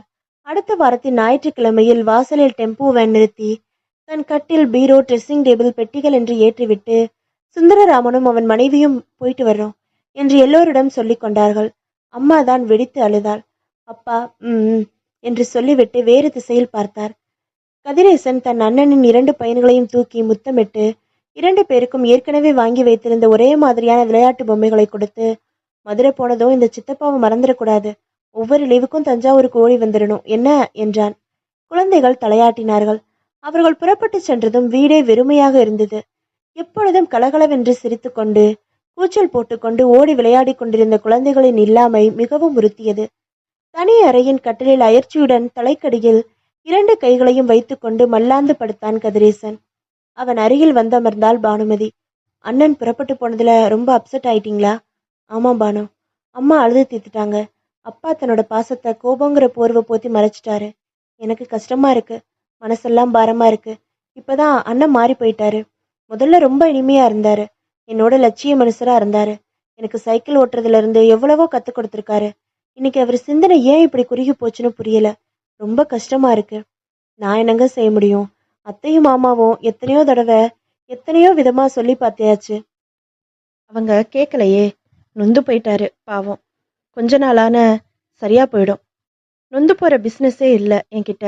கொஞ்சம் கலக்கமா இருந்தது, அவ்வளவுதான். அண்ணன் புறப்பட்டு போயாச்சு, கடையையும் வித்தாச்சு. 1 வருஷத்துல பணத்தோட போனா திரும்ப வாங்கிடலாம். இப்ப என்னோட லட்சியம் அதுதான் பானு. 1 வருஷத்துல 3 லட்சம் சம்பாரிச்சே ஆகணும். ஏதாச்சும் வழி தேடணும். சம்பாரிச்சு என் ஃப்ரெண்டு அப்பா கிட்ட இருந்து கடையையும் மில்லையும் திருப்பி வாங்கணும். நீங்க செய்வீங்க, எனக்கு நம்பிக்கை இருக்குங்க. எனக்கும் நம்பிக்கை இருக்கு. ஆதாரம் தான் பலவீனமா இருக்கு. எதை ஆதாரம்னு வச்சிருக்கீங்களா? பணத்தை தான். ஏதாவது யோசனை பண்ணீங்களா? பானு, எனக்கு மரக்கடை தொழில் நல்லா தெரியும். பஜார்ல ஒரு சின்ன கடையா பிடிச்சு உட்காந்துட்டா என்னன்னு யோசிக்கிறேன். எனக்கு அறிமுகமான கஸ்டமர்ஸ் 10 பேர் 20 பேர் வந்து போனாலே போதும். மெதுவா பிக்கப் பண்ணலாம். எவ்வளோ தேவைப்படும்? இடத்துக்கு அட்வான்ஸு, ஆரம்ப கொள்முதல்னு குறைஞ்சது 1 லட்சமாவது வேணும் பானு. நான் தான் நகையெல்லாம் தர்றேன்னு சொன்னேனே. 20 பவுன்ல ஒரு 50,000 கிடைக்காது? விற்க சொல்றியா? அடமானம் வச்சு வட்டி சேர்ந்து கட்டி மீட்டே ஆகணும்னு நினைக்க இது என்ன கிடைக்காத அபூர்வமான கலப்பொருளா என்ன? நகையெல்லாம் தர்றேன், வித்துருங்க. நாளைக்கு நீங்க சம்பாரிச்சதும் ஒவ்வொன்றா செஞ்சு போடுங்க. அப்போ சந்தோஷமா போட்டுக்கிறேன். அவள் முகத்தையே நெகிழ்ச்சியோடு பார்த்தான் கதிரேசன். மிச்ச 50,000க்கு மட்டும் கவலைப்படுங்க. எங்க அப்பா கிட்ட இல்ல, இருந்தா நான் உரிமையோட போய் கேட்பேன். அதெல்லாம் வேணாம் பானு. உன் நகைகளை இதுக்கு பயன்படுத்துறதே எனக்கு கஷ்டமா இருக்கு. நம்ம நகைங்க இது. ஏன் உன் நகைன்னு பிரிச்சு பேசுறீங்க? பேங்க்ல லோன் எதுவும் தரமாட்டாங்களா? நாளைக்கு முதல் வேலையா விசாரிக்கிறேன். தேங்க்ஸ். எதுக்கு? உனக்கு இல்ல, கடவுளுக்கு. கடவுளுக்கு தான் எதுக்கு? உன்னை எனக்கு பொண்டாட்டியா கொடுத்ததுக்கு. போங்க, பெரிய வார்த்தையெல்லாம் சொல்லிக்கிட்டு. மறுநாள் மதியம் கதிரேசன் தன் மரக்கடிக்கு கணக்கு இருந்த பேங்கின் அறிமுகமுள்ள மேனேஜரிடம் பேசிவிட்டு சைக்கிளில் வயலுக்கு வந்தான். வயலுக்கு ஓரத்தில் இருந்த புளிய மரத்தின் நிழலில் தலையில் முண்டாசு கட்டியபடி அமர்ந்திருந்த தன் அப்பாவிடம் வந்தான். வயலின் கதிர்கள் முற்றி அறுவடைக்கு தயாராக தலையசைத்துக் கொண்டிருந்தன. நீல வானத்தில் மேகங்கள் மேப் வரைந்திருந்தன. நம்ம பேங்க் மேனேஜரை பார்த்து பேசினேன். என்ன சொல்றாரு? காயா பழமா? கேட்க, காயாகிறதும் பழமாகிறதும் அண்ணன் கையில தான் இருக்குப்பா. எப்படி? ஏதாச்சும் தொழில் துவங்குறதுனா மெஷினரி மேல கடன் தரலாம், இல்லைனா நகை மேல தரலாம், இல்லைனா விவசாய கடன்னு சொல்லி நிலத்து மேல தரலாம்னு சொல்றாரு. நம்ம நிலத்தை பத்தி சொன்னேன். எவ்வளோ ஏரியா, பத்திரத்துல வில்லங்க இருக்கான்னு எல்லாம் கேட்டாரு. சொன்னேன். மதிப்பை உயர்த்தி போட்டு 50,000 லோன் கிடைக்க ஏற்பாடு பண்றேன்னு சொன்னாரு. அப்புறம் என்ன? இதுல அண்ணன் கையில என்ன இருக்கு? நிலத்துல அவருக்கு பங்கு இருக்கே.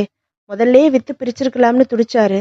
நான் வற்புறுத்துறதுனால பின்னாடி பாத்துக்கலாம்னு சொன்னாரு. இப்ப அவருக்கும் பங்கு இருக்கிற நிலத்தை அவரை ஒரு வார்த்தை கேட்காம எப்படிப்பா அடமானம் வைக்கிறது? அப்பாவுக்கு சுர்ரென்று கோபம் வந்தது. பத்திரம் யார் பேர்லடா இருக்கு? உங்க பேர்ல தான். இப்போதைக்கு இது யார் சொத்து? உங்க சொத்து தான். இப்ப இதை நான் அடமானம் வைக்க யாரை கேட்கணும்? நான் செத்தப்புறந்தானே சொத்து உங்க 2 பேருக்கு வரும். நான் சம்பாதிக்காம எப்படி? நான் உயிரோட இருக்கிறப்பவே பங்கு பிரிப்பீங்க. இதுல அந்த ஓடுகாலி பையில என்ன கேட்க வேண்டி கிடக்கு? அதுக்கு இல்லப்பா, நாளைக்கு எந்த பிரச்சனை வந்தாலும் நான் பாத்துக்கிறேன், புறப்படு. எங்க? நல்ல காரியம் செய்யறதுக்கு 4 தள்ளி போடக்கூடாது. வீட்டுல இருக்கு பத்திரம், எடுத்துக்கிட்டு பேங்க்குக்கு போலாம். என் பேர்லயே கடன் போடுறேன். எங்கெங்க கையெழுத்து போடணுமோ இன்னைக்கே போட்டுடுறேன். நீ கடையை பார்த்து அட்வான்ஸ் கொடுத்துரு என்றார் அப்பா. பகுதி 6. 10 நாட்களில் துரிதமான ஏற்பாடுகளால் 50,000 ரூபாய்க்கு லோன் சாங்ஷன் ஆகி செக்கும் ஒப்படைத்தார்கள். அதை சுவாமி படத்திற்கு முன்னால் கதிரேசனிடம் கொடுத்தார் அப்பா. அமோகமா வருவ என்று ஆசிர்வதித்தார். ரயில்வே ஸ்டேஷன் அருகில் ஒரு கடையை 40,000 அட்வான்ஸ் கொடுத்து முடித்து வைத்திருந்தான். அப்பா கடை துவங்க நல்ல நாளை பார்த்து புரோகிதரை பார்த்து குறித்து வந்து கொடுத்தார். மரங்கள் வாங்குவதற்காக சென்னைக்கு புறப்பட எல்லா ஆயத்தங்களும் செய்து கொண்டிருக்கும் போது மதுரையிலிருந்து சுந்தரராமன் மட்டும் தனியாக வந்து சேர்ந்தான். 4 தினங்களில் தான் துவங்க இருக்கிற ஜுவல்லரியின் அசத்தலான அழைப்பிதழை அப்பாவிடம் கொடுத்தான். வேண்டா வெறுப்பாக வாங்கி பார்த்தார் அப்பா. பத்திரிக்கை இருக்கட்டும், குழந்தைங்க நல்லா இருக்காங்களா என்றார் அவர் முகத்தை பார்க்காமல். ம் என்றான்.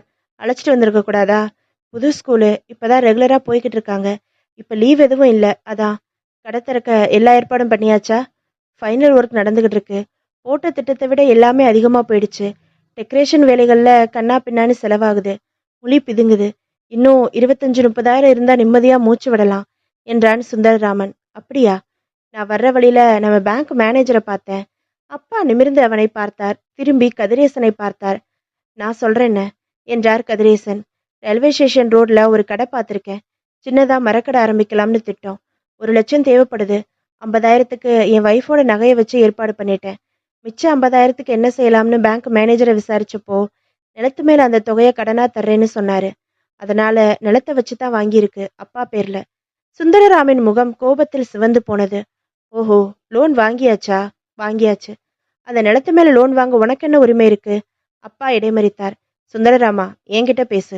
நிலத்து பேர்ல கடன் அவன் வாங்கல. என்னோட நிலம், நான் தான் கடன் வாங்கியிருக்கேன். யார் பேர்ல வாங்கினா என்ன? இந்த கடன் தொகை அவனுக்கு தானே தொழில் ஆரம்பிக்க கொடுத்துருக்கீங்க. ஆமா, அதுக்கு என்ன? நானும் தான் தொழில் ஆரம்பிக்கிறேன். எனக்கும் தான் பணம் தேவைப்படுது. இப்பதானே சொன்னேன் 30,000 ஷார்ட்டேஜ் ஆகுதுன்னு. அவனுக்கு மட்டும் லோன் எடுத்து கொடுக்கறதுனா என்ன அர்த்தம்? இன்னைக்கு இல்லைனாலும் நாளைக்கு எனக்கும் அந்த நிலத்துல பங்கு இருக்கா இல்லையா? கோபமாக கேட்டான். யார் இல்லைன்னது? நாளைக்குன்னா நான் செத்தப்புறம் தானே. அதுக்கு இப்ப என்ன? அப்பா, தப்பா நினைக்க கூடாது. நாளைக்கு நான் என் பாகத்தை கேட்குறப்போ தம்பியால இந்த கடனை அடைக்க முடியலன்னு வைங்க, நான் ஏமாந்த சோனகிரி ஆயிடுறேன் இல்லையா? அண்ணே, ஏன்னா இப்படி எல்லாம் பேசுறீங்க? நான் ஏதாச்சும் ஒரு தொழில் ஆரம்பிச்சாதானே ஆகணும். வேற வழி இல்லாம தான் இந்த முடிவுக்கு வந்தோம். நான் சம்பாதிக்க ஆரம்பிச்சதும் முதல்ல பேங்க் லோன் அடைச்சிட்டு அடைச்ச கையோட நிலத்தை மதிப்புல பாதி பங்கு உங்களுக்கு கொடுத்துட்றேன். என்னப்பா, என்னப்பா கேரண்டி இதுக்கு? என்ன நம்பலையா நீங்க? நம்பிக்கை இருக்கு, ஆனா சூழ்நிலை மாறிட்டா யார் தான் என்ன செய்ய முடியும்? என்ன இப்படி அபசகுணமா பேசுறீங்க? நான் இந்த வீட்டை விட்டு போனப்போ மட்டும் யாராச்சும் நல்ல சகுனமா இருக்கட்டும்னு வாழ்த்தி அனுப்பி வச்சாங்க. எல்லாருக்கும் பிரிவினால ஏற்பட்ட வருத்தம் தான் ஒழிய யாருக்கும் உங்க மேல கோபம்லாம் இல்லைன்னு. கோபம் இல்லைன்னா ஒரு கண்ணில் வெண்ணெய் ஒரு கண்ணில் சுண்ணாம்பு வைப்பாங்களா? கோபமாக சொன்னார் அப்பா. டேய், இப்படி என்ன பார்த்து பேசுறா?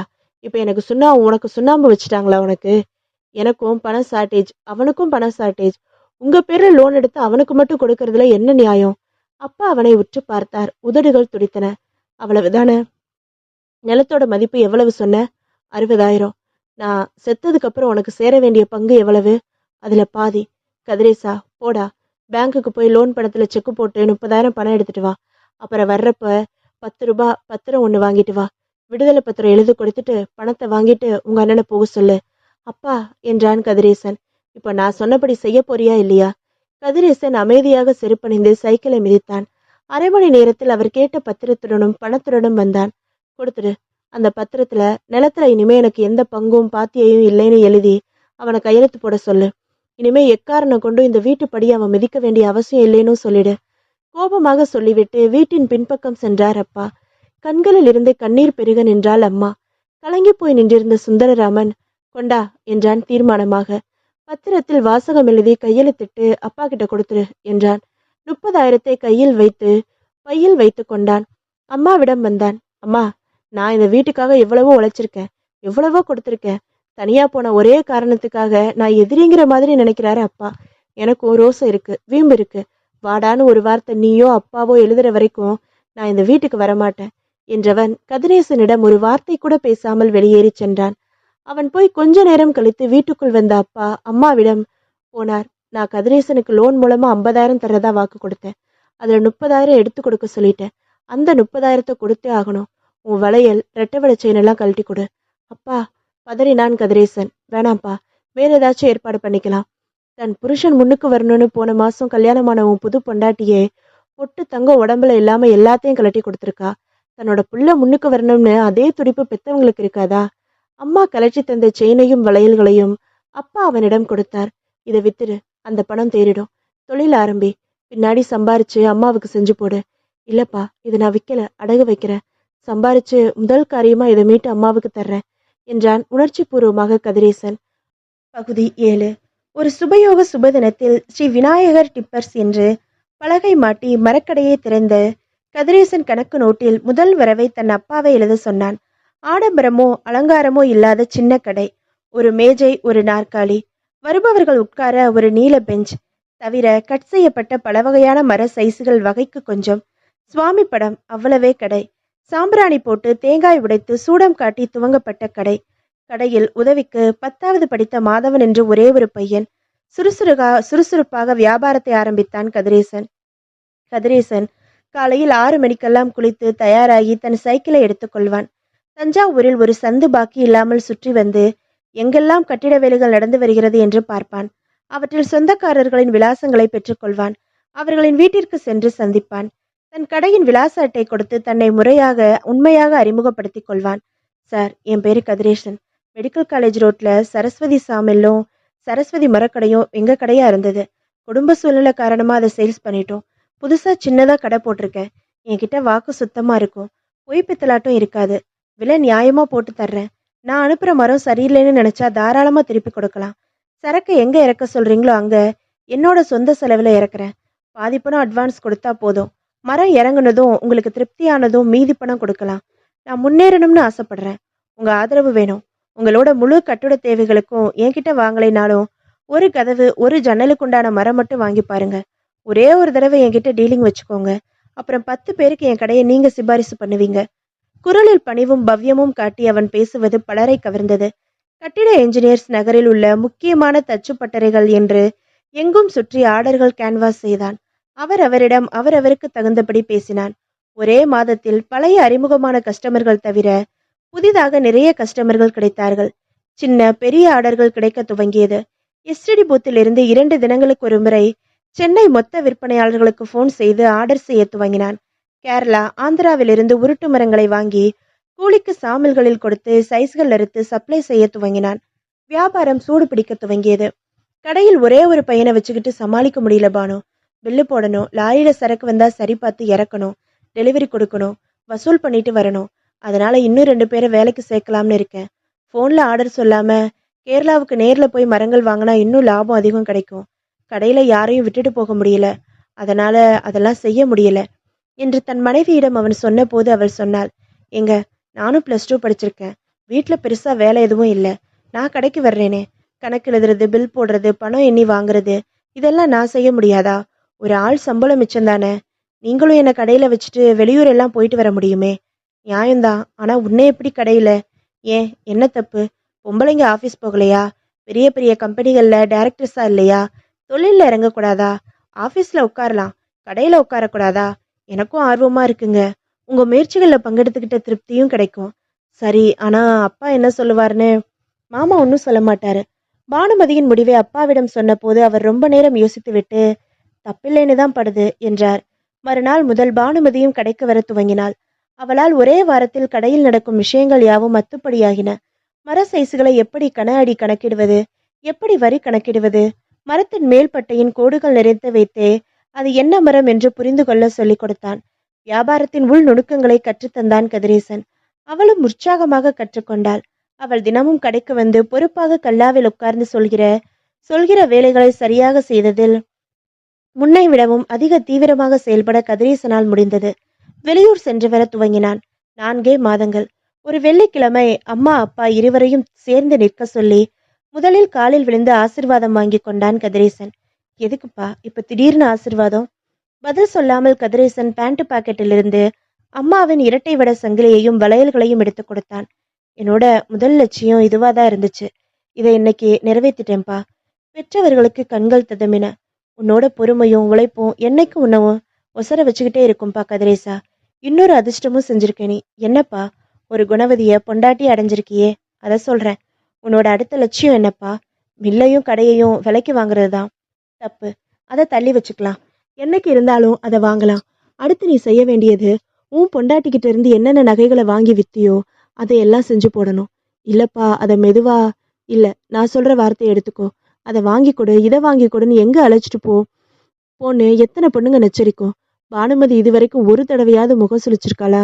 புகுந்த வீட்டுல உள்ள சூழ்நிலையை புரிஞ்சுக்கிட்டு அதுக்கு தகுந்த மாதிரி மனசை கட்டுப்படுத்திக்கிட்டு முன்னேறணுங்கிற துடிப்போட உன்னை இணைஞ்சு பாடுபடுறாள்ல, அந்த தங்கத்துக்கு தங்கத்தை மாட்டி நீ அழகு பாக்குறது தான்டா அடுத்து நீ செய்ய வேண்டியது. தலையசைத்தான் கதிரேசன். அன்றிரவு படுக்கையில் பானுமதியின் மூக்கை நிமிண்டி நிமிண்டி விட்டு சொன்னான். நீ பெரிய ஆளுப்பா. எதுல? பெரிய சாதனை செஞ்சிருக்க நீ. கின்னஸ் புத்தகத்துக்கு கூட எழுதி போடலாம், அவ்வளவு பெரிய சாதனை. அப்படி என்னங்க சாதனை செஞ்ச? ஒன்னும் வில்லங்கம் பண்ணல, அதுவே பெருசு. அதுக்கு மேல இந்த குடும்பத்துக்கு நல்லது செய்யற. இந்த குடும்பம்னு பிரிக்காதீங்க, எத்தனை தடவை சொல்லியிருக்கேன், நம்ம குடும்பங்க இது. சரி அதை விடு. லேடி டாக்டர் கிட்ட போயிட்டு வர சொன்னீனே, போனியா? போகல என்றாள். அவன் மார்பில் ஒற்றை விரலால் படம் வரைந்தபடி. ஏன் போகல? எதுக்காக போக சொன்னீங்க? சும்மா ஒரு ஜெனரல் செக்கப்புக்காக. இந்த கதையெல்லாம் வேணாம். என்னடா கல்யாணமாகி 6 மாசமாக போகுதே, இன்னும் இவ வாந்தி எடுக்க மாட்டேங்கிறான்னு ஒரு சந்தேகம். அஃப்கோர்ஸ் அதுவும் தான். நான் எந்த தடையும் விதிக்கல. 6 மாசமாச்சு. இயல்பா எல்லாருக்கும் ஏற்படுற ஆர்வம் தானே. தடை விதிக்கலைன்னு யார் சொன்னது? என்ன சொல்ற பானு? உங்களை கூட கேட்காம நான் ஒரு காரியம் பண்ணிக்கிட்டு இருக்கேங்க. என்னது? மாத்திரை சாப்பிட்டுக்கிட்டு இருக்கேன். டாக்டரை கன்சல்ட் பண்ணி உடம்புக்கு கெடுதி இல்லாத கருத்தடை மாத்திரை சாப்பிட்டுக்கிட்டு இருக்கேன். பைத்தியக்காரி, எதுக்காக? சில லட்சியங்கள் நிறைவேறட்டும், அது வரைக்கும் சில ஆசைகளை தள்ளி போடலாமேன்னு தான். என்ன பானு இது, லூசு மாதிரி உளர்ற? கடை ஆரம்பிச்சாச்சு, நல்லபடியா செட்டில் ஆகி ஓடிக்கிட்டு இருக்கு. மாசம் கணிசமா ஒரு வருமானம் வர்ற மாதிரி பண்ணிட்டேன். இன்னும் இதை பெருசா பண்ண ஏற்பாடுகள் பண்ணிக்கிட்டு இருக்கேன். லட்சியம்னு நீ சொல்றது வித்த மில்லையும் கடையையும் வாங்குறது தானே. அது தானா நடந்துடும். அதுக்கும் இதுக்கும் என்ன சம்பந்தம் இருக்குங்க? இப்ப குழந்தை பெத்துக்கிட்டா என்னால குறைஞ்சது 6 மாசத்துக்கு கடையை நிர்வாகம் பார்க்க முடியாது. குழந்தைங்கிறது புது வரவு மட்டும் இல்ல, புது செலவுகளோட ஆரம்பமும் அதுல இருக்கு. இதெல்லாம் உங்க லட்சியத்துக்கு நாள் தள்ளும். அபத்தமா பேசுறப்பானோ? இல்லைங்க, சில தியாகங்கள் லட்சியங்களை வேகப்படுத்தும். இப்போ உங்க லட்சியம் வித்த கடையை வாங்குறது மட்டும் இல்ல, வாரிசு பார்க்கறதுன்னு சேர்த்து வச்சுக்கோங்க. இன்னும் தீவிரமா உழைப்பீங்க. இது உழைக்க வேண்டிய வயசுதான், சம்பாதிக்க வேண்டிய வயசுதான். நல்லா உழைங்க, சம்பாதிங்க. நான் மேக்சிமம் ஒத்துழைக்கிறேன். குழந்தையெல்லாம் அப்புறம் பார்த்துக்கலாம். பானு, நீ என்ன மனுஷின்னே புரியல. நீ என் பொண்டாட்டி இல்ல, செய்யாத வரத்துக்கு கிடைச்ச பிரசாதம் என்று நெகிழ்ந்த கதிரேசன் அவளை அணைத்து நெற்றியில் முத்தமிட்டான். பகுதி 8. சுந்தரராமனின் மனைவி மீனாட்சி தன் பையன்களுடன் திடீரென்று வந்திருந்தாள். எல்லோரும் உற்சாகமாக வரவேற்றார்கள். அம்மா விசேஷமாக சமைத்தாள். அப்பா குழந்தைகளை கொஞ்சினார். அவர்களை வெளியே அழைத்துச் சென்று அவர்கள் கேட்ட பொம்மைகள் பிஸ்கட்டுகள் வாங்கி தந்தார். கதிரேசன் புதிதாக வாங்கியிருந்த முஃபட்டில் இருவரையும் வைத்துக்கொண்டு ஊரெல்லாம் சுற்றிவிட்டு வந்தான். இரவு சாப்பாடு முடிந்து எல்லோருமாக கூடத்தில் அமர்ந்திருக்கும் பொழுது கை துடைத்துவிட்டு ஈசி சேரில் சாய்ந்த அப்பா மருமகளிடம் கேட்டார். ஏமா, பெத்த அப்பனுக்கு கோபம் காட்ட உரிமை இல்லையா? அவன் வரக்கூடாதா? நீதான் எடுத்து சொல்லக்கூடாதா? சொன்னேன் மாமா. அவர் முந்து மாதிரி இல்ல மாமா. எங்க அப்பா ஜுவல்லரி வச்சு பெரிய ஆளா ஒசந்துட்ட மாதிரி இவரும் ஒசரணும்னு வெறி பிடிச்சு அலையிறாரு. கோபம் எக்கச்சக்கமா வருது. எதுலையுமே நிதானம் இல்ல. எல்லார்கிட்டையும் எடக்கா பேசுறாரு. தப்பு தப்பா முடிவுகள் எடுக்கிறாரு. 2 மாசமா கேட்டு கேட்டு பல தடவை திட்டு வாங்கி இப்பதான் சம்மதிச்சு எங்களையே அனுப்பி வச்சாரு. நீங்க கைப்பட ஒரு கடிதாசி எழுதினாதான் வருவாராம் என்றாள் மீனாட்சி. சற்று நேரம் அமைதியாக யோசித்த அப்பா, கதிரேசா, ஒரு பேப்பரும் பேனாவும் எடுத்துட்டு வா, இப்பவே எழுதுறேன். சாக போற கிழவனுக்கு வீம்பு வேண்டியதில்ல. இல ரத்தம் சூடாகி அவன்தான் எக்கு தப்பா நடந்துகிட்டான். பரவாயில்ல, அதுக்காக ஏறத்தான் இல்லைன்னு ஆயிடுமா? அப்பாவுக்கும் பிள்ளைக்கும் நடுவுல மான அவமானம் பார்த்தா பாசம் செத்துரும். கொண்டா. எல்லோரின் முகமும் பிரகாசமாக கதிரேசன் கொண்டு வந்து கொடுத்த பேப்பரில் தன் மகனுக்கு பாசத்துடன் அழைப்பு விடுத்து ஒரு நீளமான கடிதம் எழுதி மடக்கி தன் மருமகளிடம் தந்தார். போஸ்ட் பண்ண வேணாம், நீ போறப்போ கொண்டு போய் கொடு. மற்றபடி வியாபாரம் எப்படி இருக்கு? ரொம்ப பிரச்சனைங்க மாமா. என்னாச்சு? இவருக்கோ தெரியாத தொழிலு. எங்க அப்பாவை கேட்டு தெரிஞ்சுக்கிறது கேவலம்னு நினைக்கிறாரு. புதுசா நிறைய ஃப்ரெண்ட்ஸு. கடையில பொறுப்பில்லாத ஆளுங்களை உட்கார வச்சுட்டு வெளியில போயிடுறாரு. ஆரம்பிச்சு இந்த 4 மாசத்துல 2 பசங்களை அடிச்சு துரத்தியாச்சு. 2 பேரும் கணிசமா திருடி இருக்கானுங்க. திருட்டு நகை ஒரு தடவை வாங்கி போலீஸ்ல மாட்டிக்கிட்டாரு. எங்க அப்பா போய் ஜாமீன்ல எடுத்து நிறைய செலவு பண்ணி விவகாரம் பெருசாகாம பாத்துக்கிட்டாரு. இவரு லாபம் ஒண்ணு மட்டும் பாக்குறாரு. தங்கத்துல நிறைய பித்தலாட்டம் பண்றாரு. கஸ்டமர்ஸ் ஒரு தடவை வந்தவங்க மறுபடி வர்றதில்ல. ஏதோ பெருமைக்கு நகை கடைன்னு சொல்லிக்கிட்டு திரியிறாரு. அவரை இங்க வர சொல்றேன், புத்தி சொல்லுங்க மாமா. யாரு? நானா? அவனுக்கு புத்தி சொல்றதா? வரட்டும், பேசட்டும், பழகட்டும். அவனோட முடிவுகள்ல நான் தலையிடுறதா இல்ல. ஒரு வயசுக்கு மேல நல்ல அட்வைஸா இருந்தா கூட அது பசங்களுக்கு கசக்குது. நல்ல விதையை தான் நிலம் எல்லாம் தூவுறோம்.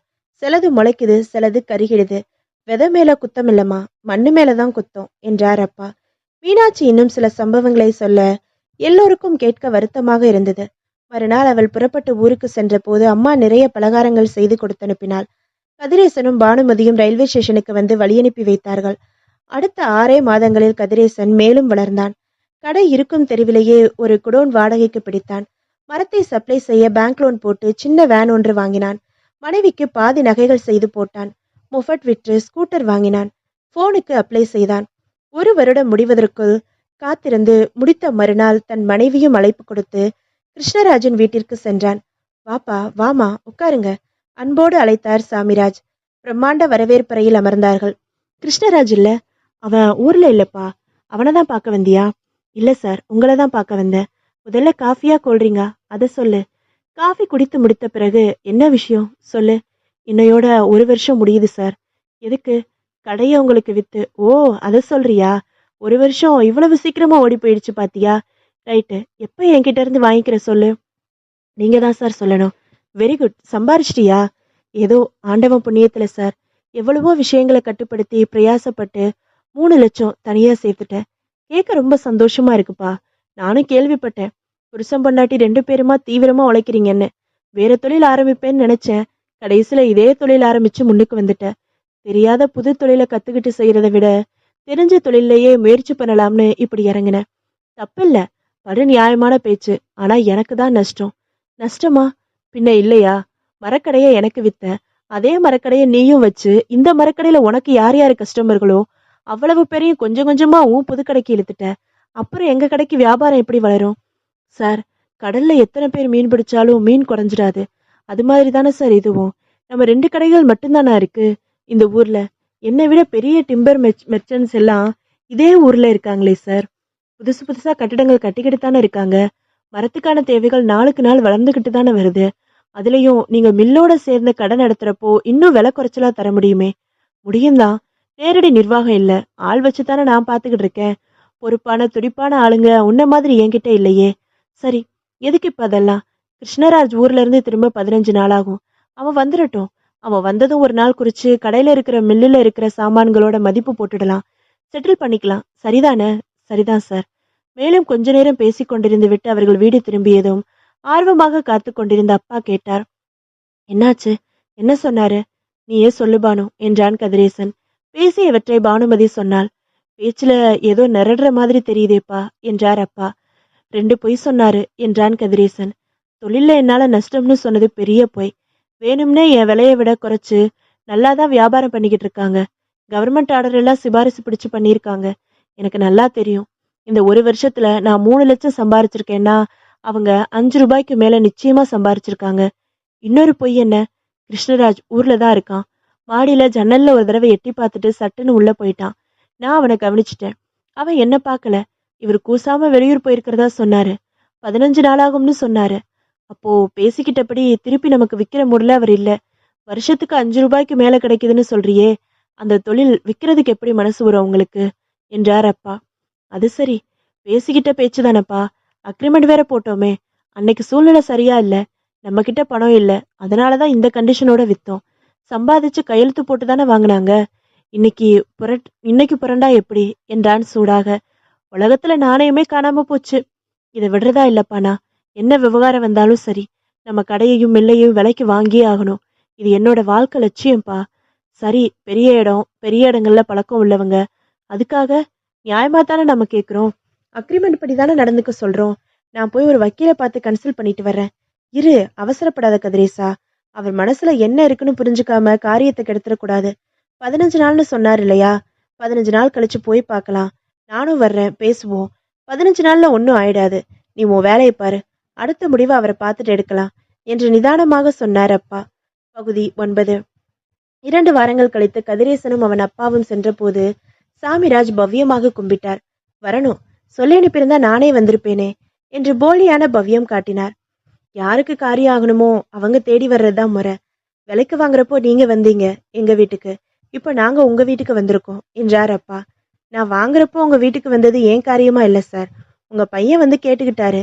அவருக்கு உதவி பண்ற நோக்கத்தோட தான் வந்திருந்தேன். பரவாயில்ல, அதனால என்ன? கிருஷ்ணராஜ் ஊர்ல இருந்து வந்தாச்சா என்றான் கதிரேசன். 2 நாளாச்சு, மில்லுல தான் இருக்கான். வாங்க, எல்லாரும் மில்லுக்கு போகலாம். அங்க போய் பேசலாம் என்று எழுந்து கொண்டார் சாமிராஜ். வாசலுக்கு வந்து தனது அம்பாசிடர் காரில் அவர்களை பின்புறம் ஏறிக்கொள்ள செய்து அவர் முன்புறம் ஏறிக்கொண்டார். 15 நிமிடங்களில் மில்லுக்கு வந்தார்கள். மில்லை சுற்றிலும் புதிதாக ஒரு காம்பவுண்ட் சுவர் கட்டப்பட்டிருப்பதை பார்த்து திடுக்கிட்டான் கதிரேசன். மிக சமீபத்தில் 10 நாட்களுக்குள் கட்டப்பட்டதாக தெரிந்தது. சிமெண்ட் பூச்சி நீரம் கூட காயவில்லை. இன்னும் சுண்ணாம்பு அடிக்கப்படவில்லை. என்ன சார் இது, காம்பவுண்ட் சுவர் கட்டியிருக்கீங்க? ஆமா, முள்கம்பி வேலிதான் இருந்துச்சு. இப்பதான் 1 மாசம் முன்னாடி பக்காவா காம்பவுண்ட் சுவர் கட்ட சொன்னேன். மொத்தம் 180 ரன்னிங் ஃபீட் வருது. காம்பவுண்ட் சுவர் மட்டும் 75,000 ஆச்சு என்றார். கதிரேசன் தன் அப்பாவை பார்த்தான். பொறு என்பது போல கண்களால் ஜாடை காட்டினார் அவர். இறங்கி மில்லுக்குள் நடந்தார்கள். மில்லுக்குள் இருந்த அலுவலக அறையையும் வெகுவாக புதுப்பித்து உள்ளே அலங்காரம் செய்து ஏசி செய்து வால்பேப்பர் ஒட்டி எல்லாமே வெகு சமீபத்தில் செய்யப்பட்டதாக தெரிந்தது. பெயிண்ட் வாசனை அடித்தது. எதுக்கு சார் ஒரு சாமில்லோட ஆபீஸை இவ்வளவு தூரம் அலங்காரம் பண்ணியிருக்கீங்க என்றான் கதிரேசன் கொதிப்புடன். என்னப்பா இது, ஏன் சொத்து, ஏன் இஷ்டப்படி செஞ்ச, ஏன் சௌகரியத்துக்காக பண்ண, நீ வந்து கரெக்டா 1 வருஷம் முடிஞ்சதுமே நிக்க போறேன்னு எனக்கு தெரியுமா என்றார் சாமிராஜ். எப்போ செஞ்சீங்க இதெல்லாம்? 2 மாசம் இருக்கும். போய், பச்சை போய். இவனும் பானுமதியும் சந்திச்சுட்டு வந்ததுக்கு அப்புறம் தான் செஞ்சிருக்காங்க. இந்த 15 நாள்ல தான் இந்த எல்லாமே செஞ்சிருக்காங்க. இடத்தோட மதிப்பை கூட்டுறதுக்காக திட்டமிட்டு பண்ணியிருக்காங்க. இது சதி. இந்த சதியை நடத்துறதுக்காக தான் 15 நாள் டைம் கேட்டிருக்காரு. கதிரேசன் தன் குமரலை சிரமப்பட்டு அடக்கினான். கிருஷ்ணராஜ் முகமெல்லாம் சிரித்து, வா கதிர் என்றான். அவனை பார்க்கவே வெறுப்பாக இருந்தது. நண்பனா இவன்? சரியான வியாபாரி. அத்தனை சதியும் இவன் தலைமையில தான் நடந்திருக்கு. இவனே தன்னோட அப்பாவுக்கு இந்த யோசனைகளை சொல்லியிருந்தாலும் இருப்பான். குள்ள நெறி பழகிக்கிட்டே பள்ளத்தை வெட்டியிருக்கான். எல்லோரும் அமர்ந்ததும் காஃபியா டீயா என்றார் சாமிராஜ். அதெல்லாம் வேணாம், நேரா பேசலாம் என்றார் அப்பா. பேசலாம்? என்ன பேசலாம் சொல்லுங்க. அயோத்தி பிரச்சனை பத்தி பேச நாங்க வரல. ஏன் கோபமா பேசுறீங்கன்னு புரியல. நீங்க வித்த சொத்தை ஒப்பந்தப்படி திரும்ப என்கிட்ட இருந்து வாங்குறது சம்பந்தமா வந்திருக்கீங்க. அதான் ரைட்டு, பிசினஸ்க்கு வந்துடலாம். நான் வாக்கு கொடுத்துட்டு மாத்தி பேசுறவன் இல்ல. 1 வருஷம் கழிச்சு உங்க பிள்ளை எப்போ திரும்பி கேட்டாலும் நான் விற்கிறதுக்கு சம்மதிச்சேன். இப்பவும் சம்மதிக்கிறேன். அக்ரிமெண்ட்ல என்ன இருக்கு? கடையோட அன்னைக்கு தின சரக்கு மதிப்பீட்டோட அடிப்படையிலன்னு ஒரு வாசகம் வருது. ஞாபகம் இருக்கும்னு நினைக்கிறேன். இன்னைய தேதிக்கு இந்த மில்லு கடை ரெண்டோட மதிப்பு, அதுல இருக்கிற சாமான்களோட மதிப்பு, இதெல்லாம் நான் போட்டு பார்த்து கணக்கு செஞ்சு வச்சிருக்கேன். நீங்க என்கிட்ட மில்லுல உள்ள மிஷினரியும் மரக்கடையில உள்ள சாமான்களும் தான் கொடுத்தீங்க. அதுக்கப்புறம் நான் 2 இடத்துல சொந்தக்காரங்க கிட்ட பேசி 2 இடத்தையும் விலைக்கு வாங்கிட்டேன். அதனால இப்போ மதிப்பு இடத்துக்கும் பொருளுக்கும் சேர்த்து போட வேண்டியிருக்கு. போட்டிருக்கேன், இதோ பாருங்க. சாமிராஜ் நீட்டிய காகிதத்தில் 5,75,350 என்று தொகை இருந்தது. திக் என்றது. என்னங்க இது? இது ஊரை விட்டு தள்ளி இருக்கிற இடம். இந்த இடத்துக்கு மிஞ்சி போனா 40,000 கூட தர முடியாது. கடைங்கிற 20 அடிக்கு 30 அடி தான். அதுக்கு ஒரு 20,000 வைங்க. இது இடத்தோட மதிப்பு மொத்தம் 60,000 தானே சேர்க்கணும். சாமிராஜ் சிரித்தார். நமக்கு தேவைன்னா ஒரு பொருளுக்கு விலை அதிகமா தானே சொல்லுவாங்க. நான் மில்லு கடை 2 இடத்துலயும் 1.5 லட்சம் கொடுத்து வாங்கினேன். பொய் சொல்றீங்க. சேல் டீட் காட்டுங்க என்றான் கதிரேசன். பத்திரத்துல யாராச்சும் முழு தொகை போடுவாங்களா? கவர்மெண்ட்டுக்கு குறைச்சு பணம் கட்டுறதுக்காக பொதுவா குறைச்சலா மதிப்பு போட்டு தானே பத்திரம் பண்றது வழக்கம். மிச்ச தொகை பிளாக் அமௌண்டா தனியா கொடுத்துருக்கேன் தம்பி. ஓஹோ. அதுக்கப்புறம் ஆபீஸை டெக்கரேட் பண்ணிருக்கேன், காம்பவுண்ட் போட்டிருக்கேன். இதெல்லாம் செலவு இல்லையா? இதெல்லாம் சேர்த்து தான் நியாயமான மதிப்பு போட்டிருக்கேன். உங்ககிட்ட 3,10,000க்கு வாங்கினதுக்காக இடத்தையும் சேர்த்து அதுக்கப்புறம் செலவு செஞ்சதையும் சேர்த்து அதே விலைக்கா தர முடியும்? இந்த செலவெல்லாம் நீங்க வேணும்னே பண்ணிருக்கீங்க. ஒரு சாமில் ஆபீஸ்க்கு இவ்வளவு ஆடம்பரம் தேவையில்லை. கருங்கல் நட்டு முள்கம்பி வேலி போட்டிருந்ததே போதுமானது. நீங்க வேணும்னே சத்தம் போடக்கூடாது. என் எதிரில் யாராச்சும் குரலை ஒசத்தி பேசினா எனக்கு பிடிக்காது. நான் உனக்கு விற்கலைன்னு சொல்லல, விற்கிறேன். விற்கிறவன் சொல்ற விலை இது. முடிஞ்சா வாங்கிக்கோ, இல்லையா ஆளை விடு. இது நியாயமே இல்லை என்று கத்தினான் கதிரேசன். கதிரேசா இரு, பொறுமையாரு, நாங்க யோசனை பண்ணி முடிவு சொல்றோம் என்று எழுந்தார் அப்பா. இருங்க, இன்னொன்னையும் கேட்டுட்டு போயிடுங்க. இந்த விலைக்கு உங்களுக்கு சம்மதம்னா நாளைக்கே ஒரு வக்கீலை வச்சு அக்ரிமெண்ட் போட்டாகணும். 1 மாசத்துல பணம் கொடுத்து செட்டில் பண்ணணும். 1 மாசம் தவறுனா அப்புறம் மறுபடியும் இந்த சொத்து சம்பந்தமா என்னை வந்து கேட்க கூடாது. 1 வருஷம் கழிச்சு இந்த 5.25 எடுத்துட்டு வந்து கேட்டா நான் சம்மதிக்க மாட்டேன். அப்போ இது 8 லட்சம் 10 லட்சமா மாறி இருக்கலாம். அதையும் சொல்லிட்டேன். விலைக்கு சம்மதம்னா நாளைக்கே ஒரு அக்ரிமெண்ட் போடலாம். 1 மாசம் டைம். நாளைக்கு அக்ரிமெண்ட் போட்டுக்க நீங்க வரலைன்னா உங்களுக்கு இதை வாங்குற நோக்கம் இல்லைன்னு நான் எடுத்துக்குவேன். அப்புறம் எவ்வளவு கெஞ்சினாலும் என்ன விலைக்கு கேட்டாலும் நான் தரமாட்டேன். கதிரேசன் கோபமாக திரும்பி கிருஷ்ணராஜை முறைக்க அவன் இதற்கும் தனக்கும் சம்பந்தமே இல்லை போல மேஜை மேல் இருந்த பேப்பர் வெயிட்டை உருட்டினான். வா கதிர், வீட்டுக்கு போய் யோசனை பண்ணிட்டு நாளைக்கு வந்து சொல்லலாம். சார், வேணும் வேணாங்கிறத நாளைக்கு சொல்றோம். துடித்து கொண்டிருந்த கதிரேசனை கையை பிடித்து இழுத்து கொண்டு வெளியேறினார் அப்பா. பகுதி 10. அப்பா மட்டும் அங்க இல்லைனா அவ சட்டையை பிடிச்சு 2 விட்டிருப்பேன் பானு என்றான் கதிரேசன் இன்னும் கூட ஆத்திரம் அடங்காமல். முதல் பார்வையிலேயே அவரோட யோகிதையை பத்தி எனக்கு சந்தேகமா தான் இருந்துச்சு. ஆனாலும் இது ரொம்ப அநியாயங்க என்றால் காஃபியின் டம்ளரை கையில் தொட்டு சூடு பார்த்து இன்னும் கொஞ்சம் மாற்றி அவனிடம் நீட்டிய பானுமதி. சரியான ஃப்ராடு. கடையில ஸ்டாக்கே இல்ல. சும்மா பேருக்கு 10 கட்ட வச்சிருக்கானுங்க. இடத்துக்கு மதிப்பு ரொம்ப அதிகமா வச்சாலும் 20 ரூபாய் தரலாம். மத்த சரக்கு மதிப்பு எல்லாம் பார்த்தா இன்னைய தேதிக்கு 3 லட்சம் தர்றதே அதிகம். இந்த சொத்தை நாம வாங்கிடக்கூடாது. அதுக்கு என்னெல்லாம் செய்ய முடியுமோ அத்தனையும் செஞ்சிருக்காரு அவரு. சரி விடுங்க, நம்ம வேற மில்லு வாங்கலாம். விளையாடுறியா நீ? பேச்சு செயல் சிந்தனை எல்லாம் அந்த மில்லா தானே இருந்தோம். இது எனக்கு ரொம்ப பெரிய பிரச்சனை பானு. இப்ப என்ன செய்ய போறீங்க? எப்படியாவது வாங்கணும். 5.25 சொல்றாரே. சொல்லட்டும். 5.25 படு அநியாயமான விலைன்னு அவருக்கு தெரியும். அந்த விலைக்கு நாம வாங்க மாட்டோம்னு நினைச்சுதான் அப்படி சொல்லியிருக்காரு. இதுல எவ்வளவு தந்திரமா கெடு கொடுத்திருக்காரு பாரு. இந்த 5.25க்கு சம்மதம் சொல்றதா இருந்தாலும் அதை நாளைக்கே சொல்லணுமா? 1 மாசத்துல பணத்தை கொடுத்துடணுமா? நம்மளால இதெல்லாம் முடியாதுன்னு நினைச்சுதானே இத்தனை கண்டிஷன் போட்டாரு. அவர் மூஞ்சில கரிய பூசுற மாதிரி நாளைக்கு அக்ரிமெண்ட் போட தயார்னு போய் சொல்லி போட்டுடணும். போட்டுட்டு 1 மாசம் டைம் இருக்கே. அதுக்குள்ள மிச்சம் 2.25 லட்சம் புரட்டி கொடுத்து சொத்து நம்மளதாக்கிடணும் பானு. விளையாட்டா இது? 2.25 லட்சம் 1 மாசத்துல எப்படி புரட்டுவீங்க? பார்க்கலாம். எனக்கு நம்பிக்கை இருக்கு.